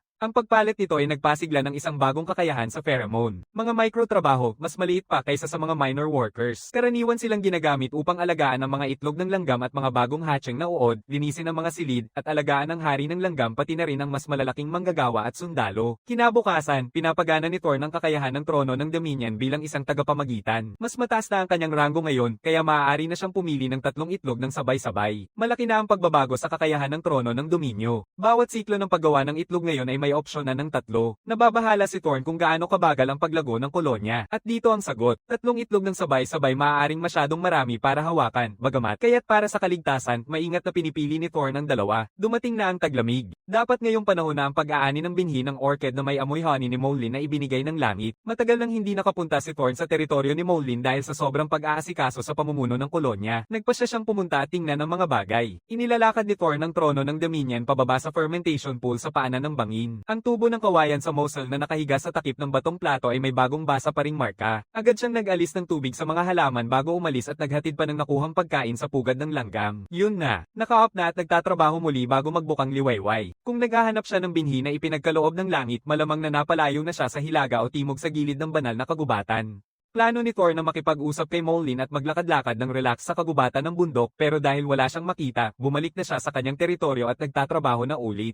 Dahil ang trono ng Dominion ay kaya ng makabuo ng 3 itlog bawat siklo, mabilis na lumalago ang kolonya at kakailanganin nito ng mas malaking pugad para mapanatili ang mga ito. Dapat nang simulan ng pagpapalawak ng maaga. Isang buong araw, isang gabi, at isang panibagong araw ang lumipas. Ang langit ay nakabukas sa kulay abong ulap, bumabagsak ang malamig na ambon, at habang bumababa ang temperatura, ang mga trabahong langgam ay napapabagal at nawawala ng sigla, umaalis ng maaga at umaatres sa kanilang pugad. Nakatulog si Thor ng isang pamilyar na alon ng espiritu ang dumaloy sa kanya. Nakatayo si Molin sa pintuan ng pugad, nakabuka ang bulsa ng kristal na seda, tahimik na sinusuri ang loob. Thorn, tumigil ka na sa pagtulog, bumangon ka na agad. Tawag ni Molin gamit ang kanyang espiritu, halatang halata ang kasabikan. Ibinaba ni Thorn ang kanyang mga pakpak ng marahan, maayos na lumapag, tumakbo papunta sa pinto, at inabot ang isang kamay sa silk crystal pouch. Malamang nakakita siya ng bagong uri ng orchidyas. Hindi talaga. Binuksan ni Molin ang bag bago siya makapag, ngunit nakakita ako ng isang kamanghamanghang bagay, isang artifact mula sa sibilisasyong arkitekto. Kilala mo ang mga bagay na na ito ng mabuti. Halika, tingnan mo. Natatakot si Thorn. Pumihit si Moonlin sa bag at naglabas ng isang cylindrical na metal na bagay na humigit kumulang 6 hanggang 7 sentimetro ang diameter at mahigit 20 sentimetro ang haba. Isang lalagyan ng tubig na may yelong apoy. Agad na kilala ito ni Thorn. Ang edad ay nagdulot ng epekto nito. Ang glaze sa ibabaw ay natanggal na hanggang sa kalupang metal sa ilalim na may iilang bakas na lang ng patong sa paligid ng hawakan. Dati, ito ay magiging malinis at gwapong puti, pinalamutian ng mga pattern ng asul na alon at mga motif ng maputlang asul na ulap. Nang makita na alam ni Thorn kung ano ito, doble ang tuwa ni Moonlin. Nakangiti siyang nakanganga. Ano ang ginagawa nito, at paano ito ginagamit? Ang sasakyan ay may dalawang gamit, ang paggawa ng tubig gamit ang pangunahing enerhiya, at ang paglikha ng malinis na mainit na tubig o yelo. Tumalikod si Thorn at bumalik sa pugad, lumalabas ilang sandali na may daladalang Dominion throne. Nakatayo siya sa trono, nakikipag-ugnayan sa level ng takip ng lalagyan, pagkatapos ay yumuko gamit ang parehong mga paa at pinindot ang loob ng latch. Isang malutong na mekanikal na click at bumukas ang takip. Ang pangunahing halwang metal na nilikha ng sibilisasyong Wanderer ay hindi kinakalawang. Si Oren ay may sarili niyang ganitong lalagyan ng Frostfire Water. Ayon sa kanyang kwento, dumaan na ito sa 8 henerasyon bago niya ito nakuha. Nagtataka si Thorn dito, pinipisil ang kanyang mga pakpak para umangat, hinahawakan ng latch, binubuksan ng takip at tumitingin sa loob, walang laman ngunit walang dungis. Mula ngayon, kung malamig o mainit na tubig ang kailangan, isang simpleng infusyon ng pangunahing enerhiya lang ang kailangan. Nagtataka si Thorn, saan niya nakuha iyon ni Moonlin? Nang madatnan niya ang labi ng isang sasakyang pang Iron Sky, tumango si Moonlin. Natagpuan niya ito sa dakilang ilog habang naghahanap ng mga binhi na ipinagkaloob ng langit. Nagsusuggest siya na bumalik at maghanap pa, baka may ibang bagay pang matuklasan. Iniisip ni Thorn ito at tumango, ngunit una, kailangang maayos ang lahat ng paghahanda. Kailangang iwanan ng teritoryo sa isang kalagayan na walang pwedeng magkamali. Nagkakasundo si Thorn at Moonlin sa isang plano. Lalakad sila kapag nakuha na ang binhi ng orchid na amoy honey sa taglamig na ipinagkaloob ng langit. Ang taglamig ay dumaan sa tahimik na katahimikan, tanging ang paminsan-minsang tawag ng isang ibon ang pumipigil. Sa umaga ng ikatlong araw ng kanilang ekspedisyon, lumitaw ang isang dakilang ilog na may sukat na 12 metro ang lapad. Ayon kay Moonlin, malamang na nagmula ang barkong tubig na apoy rosas mula sa itaas na bahagi ng ilog. Sundin ang plano, naglalakbay sila paakyat ng ilog, 3 araw pa at wala pa rin silang nakikita. Bumalik sila at direktang umuwi sa teritoryo ng bundok upang magpahinga. Biglang tumalon si Moonlin na nakayuko sa gilid ng trono habang nagmamasid at naghahanap at pinukol niya ng mabilis na hampas ang pakpak niya sa isang medyo distracted na si Thorn. Tumayo si Thorn at tinutok ang tingin sa magkabilang pampang ng ilog sa ibaba. May nakita ka, saan? Binibilis niya ang pag-akyat sa trono, pataas pa sa langit. Habang sila ay nagpapatuloy, unti-unting nararamdaman ang malakas sa pag-ikot ng primal energy na inilalarawan ni Moonlin. Sa kabila ng kabundukan ay isang malawak na patag na kagubatan at mas malinaw ang pag-ikot ng primal energy sa bawat sandali na lumilipas. Mula hiteng tanghali hanggang sa huling liwanag ng dapit hapon, makikita ang isang mababang hanay ng mga bundok na nakikita mula sa taas sa isang sulyap lamang. Ang konsentrasyon ng primal energy dito ay hindi katulad sa kanilang tahanang bundok, ngunit hindi rin ito mahina, may hahalin tulad sa karaniwang lugar sa kontinente ng Myriad Clan o sa kontinente ng Myriad Kingdom. Nagawa na ni Moonlin ang pagsusuri. Nakatuon sa mababang kabundukan, ang konsentrasyon ng primal na enerhiya sa malawak na paligid ay napakaganda. Nagsagawa sila ng paghahanap buong taglamig at walang natagpo ang mga artifact ng sibilisasyong arkitekto, ngunit ang pagtuklas ng isang lugar na may malakas na konsentrasyon ng pangunahing enerhiya ay isang napakagandang resulta na mismo. Sa karaniwang kaugalian ng kontinente, si Moonlin ang unang nakahanap sa lugar na ito. Tawagin natin itong bundok Moonlin. Ngumiti si Moonlin, pagkatapos ay magmumungkahi siya. Dapat may pangalan din ang dakilang ilog. Paano naman ang Thorn River? Hinahaplos ni Thorn ang kanyang baba. Paano kung Asher River o Blue River na lang? Isinasaalang-alang ni Moonlin sandali. Maganda ang tunog ng Blue River. Blue River na nga. Walang nakitang anumang mahalagang bagay, hindi nagpadala ng panghihina si Thorn o si Moonlin. Umalis sila pauwi, buong biyahe ay masiglang nag-uusap tungkol sa kung paano paunlarin ang bagong tuklas na teritoryo. Habang tumatagal, mabilis na lumilipas ang taglamig. Bumabalik ang tagsibol. Si Moonlin ay kumain ng 54 na binhi ng orchid yang amoy honey, natulog ng 3 araw, at matagumpay na umakyat sa ranggo 2, yugto ng mandirigmang nasa rurok. Si Thorn ay nag-uutos sa 70 espesyal na manggagawa at nagpapatuloy sa paghuhukay ng reserbuasyon. Tagsibol ay nagdadala ng madalas na ulan kaya't kailangan ng kaunting pagbabago sa paraan ng konstruksyon. Dapat munang maghukay ng kanal na may sapat na lalim. Kailangan ni Thorn hindi lang napamunuan ang Dominion na itinapon sa hangin para ilikas ang na-excavate na lupa, kundi pati na rin bantayan ng mabuti ang mga worker ant na nagtatrabaho sa ibaba. Ang mga trabahong langgam ay walang sariling kamalayan, ngunit mayroon silang antas ng katalinuhan. Maaari nilang mapanatili ang mga simpleng tagubilin at mag-adapt kapag nakatagpo ng mga paghihirap. Habang dami ang kanilang bilang, ilan sa kanila ang natutong magpabeya at gumawa ng pinakamaliit na posible. Si Thorn, na gumanap bilang isang walang awa na tagapangasiwa, ay palaging nahuhuli sila, bumababa mula sa trono upang saktan sila gamit ang kanyang mga antena at pagbantaan ng mabagsik. Ngunit wala itong gaanong epekto, hindi pa rin sila natututo. Sinubukan pa nga ni Thorn na ayusin sila sa mga grupo ng 10, magtalaga ng leader para sa bawat grupo, at utusan ang mga leader na bantayan ang iba. Ang resulta ay mas masahol pa. Ang mga pinuno ay nagpasimula lamang ng sabay-sabay na walang ginagawa sa kanilang buong grupo. Ayon sa mga namana nilang alaala mula sa angkan ng dambuhalang langgam na may ulo, ang mga langgam na manggagawa ay kailangang sumunod sa kanilang hari ng walang tanong. Sino ang nakarinig na nagsasawa o nagpapabeya ang mga langgam na manggagawa? Siyempre, wala ring lunas ang mga naipasa na alaala dito. Pinaghihinalaang ni Thorn na nag-ugat ang problema sa trono ng Dominion. Sa normal na kalagayan, kapag utos ng hari ng higanting ant ang kanyang mga sundalo na sumabak sa laban, agad silang sumusugod ng walang pag-aalinlangan, walang takot sa kamatayan. Ngunit ang mga sundalo ay umaakyat sa trono ng dominyo. Maaaring magpasya silang hindi na kayang manalo sa laban at tumakbo na lang, iniwan ang kanilang hari. Hindi ito imposible. Isang nakababahalang pag-iisip. Pinapatnubayan ni Moulin ang kanyang 8 tagasunod na magtrabaho sa kagubatan sa kanluran ng pugad. Pagkatapos ng ilang sandali, muli siyang bumalik at nagsumite ng ulat. Thorn, 3 manggagawa na lang ang hindi kumikilos. Thorn, ito ay masama. Isang manggagawa na lang ang nawawala. Natitira na lamang ang 7. Ang oras ay dumadaloy tulad ng isang bukal sa bundok. Matapos ang maraming pagtatangka, sa wakas natukoy ni Thorn ang pangunahing dahilan ng pag-aatubili. Sa ilalim ng presyon ng tuloy-tuloy na matinding trabaho, nakabuo sila ng resistensya. Sa huli, ginagawa ni Thorn ang mga kinakailangang pagbabago. Ang mga langgam na manggagawa ay umaalis tuwing sumisikat ang araw, bumabalik sa pugad tuwing lulubog ang araw, at nagpapahinga isang araw kada 3 araw. Malinaw ang pagbuti. Ang mga kaso ng pasibong pag-iwas ay bumaba ng malaki at mas mataas ang kanilang aktwal na kahusayan sa trabaho dahil dito. Ilang araw ang lumipas, biglang naisip ni Moulin na kung ibebenta natin ang Frostfire water vessel sa isang trading caravan, maaari ba nating mabili ulit ito kapag mayroon na tayong spirit course? Binabaliwala ni Thorn ang ideya. Isa pa rin itong gamit na arkitektural na sibilisadong artifact. Madaling ibenta, mahirap mabawi. Para muling mabili ang Frostfire water vessel na may panlabas na patong at nasa maayos na kalagayan, maaaring umabot ang presyo nito sa higit sa 20,000 spirit core sa pamamagitan ng isang trading caravan. Nagulat si Moulin. Pero sinabi mo dati na ang ito ay aabot lang ng 7 hanggang 8,000 spirit cores. 10 o 8,000 espiritu na core ay maaaring paikliin ang panahon na kailangan nilang pareho upang umakyat sa mataas na antas ng mandirigma ng ilang taon, isinasaalang-alang ang mga makukuha nito. Ito ba ay isang pagkalugi o kita? Inilalagay ni Moulin ang isang paa sa kanyang baba, nag-iisip, sa kanya tinatanong si Thorn. Tumango si Thorn paitaas at tahimik na pinag-aaralan ng mga numero sa loob ng ilang sandali. Medyo komplikado ang problemang yan, puno ng maraming hindi alam para makalkula ng malinaw. Tungkol naman sa Frostfire water vessel, hindi dahil nagsawa na si Moulin dito. Sa kabaligtaran, malalim ang kanyang pagkakabit sa ito. Tuwing gabi pagkatapos ng trabaho, pumupunta siya sa tabi ni Thorn, ginagamit ang lalagyan upang magluto ng mainit na tubig at iniimbitahan siyang uminom kasama niya. Nagpasya siyang ibenta ito dahil matagal nang nakatigil si Thorn sa maagang yugto ng Ant King at hindi na makapaghintay na umusad sa gitnang yugto. Sa maagang tagsibol, ang mga orchidyang Moulin sa paligid ng pugad ay namumulaklak, ang kanilang marupok na amoy ay humahalo sa hangin, at habang sila ay namamatay, bawat isa pang bulaklak ay sumisibol sa buhay.